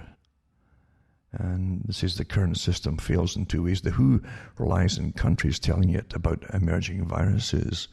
Then the world relies on the WHO telling everyone else. He wrote an article in the Times, but countries are often reluctant to share for reasons of politics, pride and capacity, and the WHO seems slow to react mostly for the same reasons. The WHO is totally complicit with China and with Fauci and all the other characters that work with the biolabs folks. I mean, and Bill Gates, they massively funded.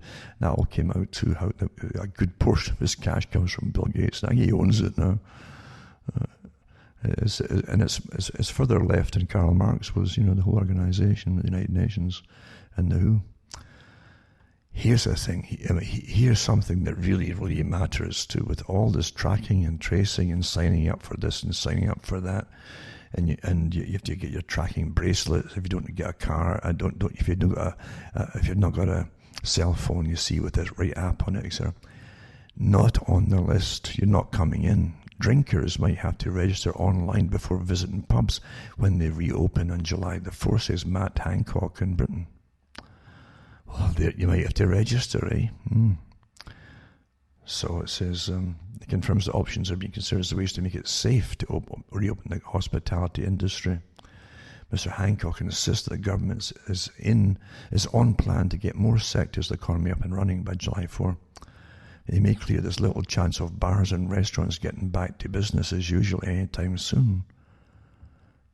Asked on Sky News' Sophie Ridge program whether drinkers will need to register before going to the pub and order using an app, Mr. Hancock said, that is the sort of thing we're looking at for now.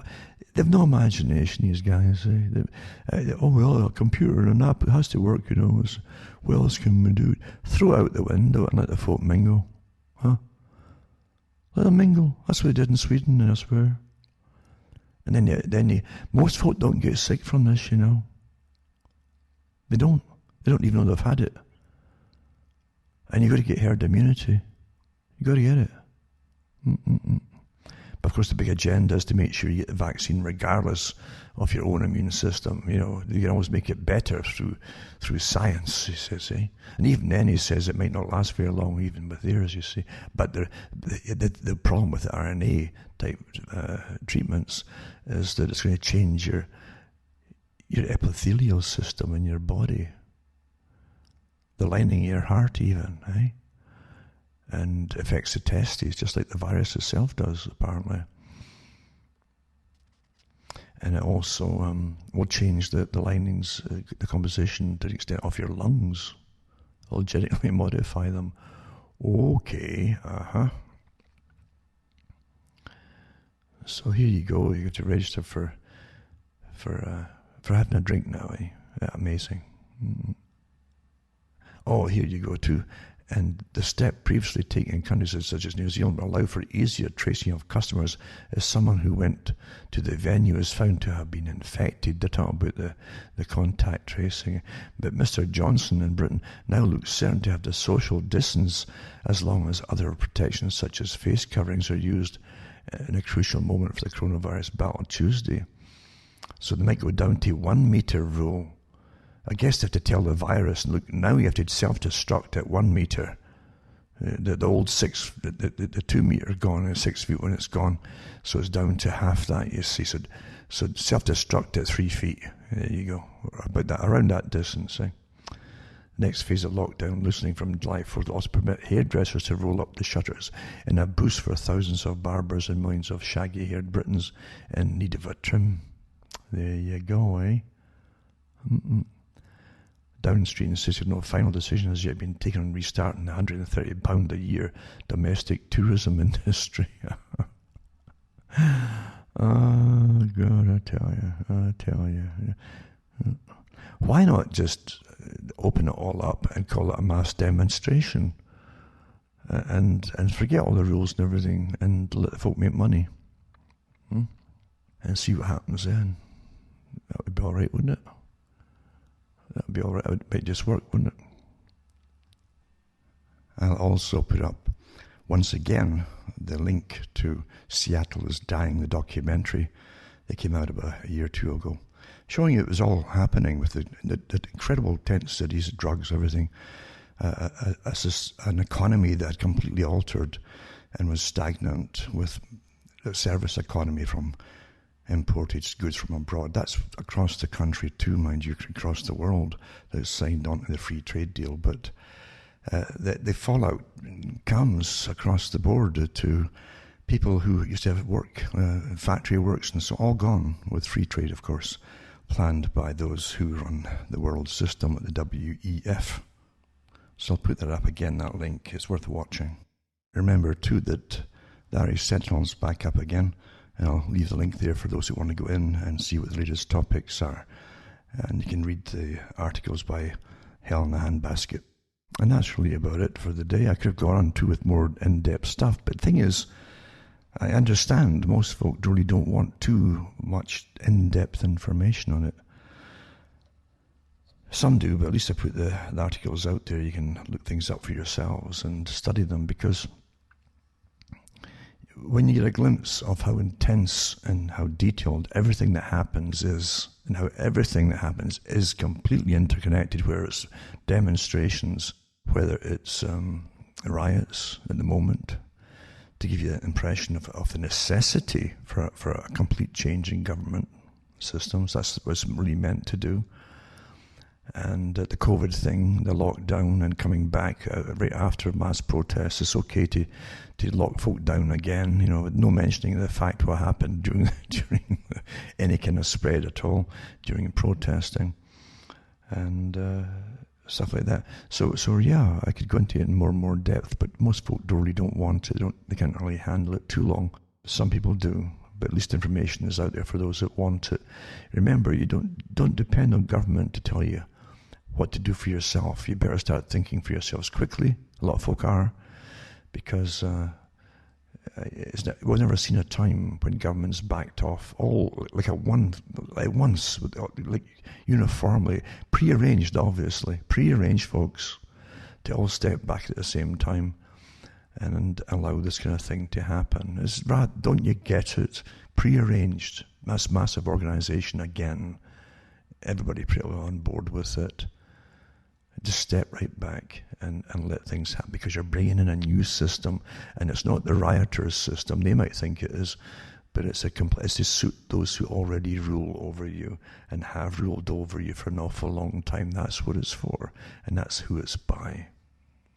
For those who have a small support group in their area, maybe family or friends and so on, it's all the better. You definitely should be working together to keep each other going and fed at the very least, and helping each other out to get to groceries and that kind of thing, and maybe even preparations for even worse scenarios if they happen to be fomented with the authorities way above us, because they will certainly allow it if it need be.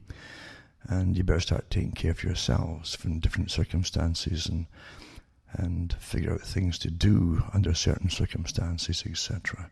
Very important, folks. Don't sit and wait for things to happen, because when you've seen generals step back, members of the military-industrial complex who are there to fill their own pockets, as opposed to help the country, stand back and allow things to happen, and even saying that they wouldn't back up the president or going to do anything, then you've got the police situation where they won't do anything either, because it's not safe for them to do it, because they can't get backing either from superiors and politicians. No one's going to lose their job over upsetting certain segments at this moment, and that's plain to see. So you have to take care of yourselves, because this could turn into a horror show very quickly with another incident, if that is what the big boys want themselves. They certainly want a regime change, but it's not going to be what you think is. This is the same change, the post-democratic system that the Club of Rome, which is part of the WEF, has been talking about for years. A post-democratic system, they got to ram it in, and this is their way of doing it, for those who haven't figured that out yet. So anyway, hang in there and keep in touch, the folk out there. It's very important as we go through this scenario, and it's not finished yet, as you know. This is to bring in a new system that was been planned a long time ago, and it's a way to do it. From myself, Alan Watt from Ontario, Canada, this good night. May your God or your gods go with you.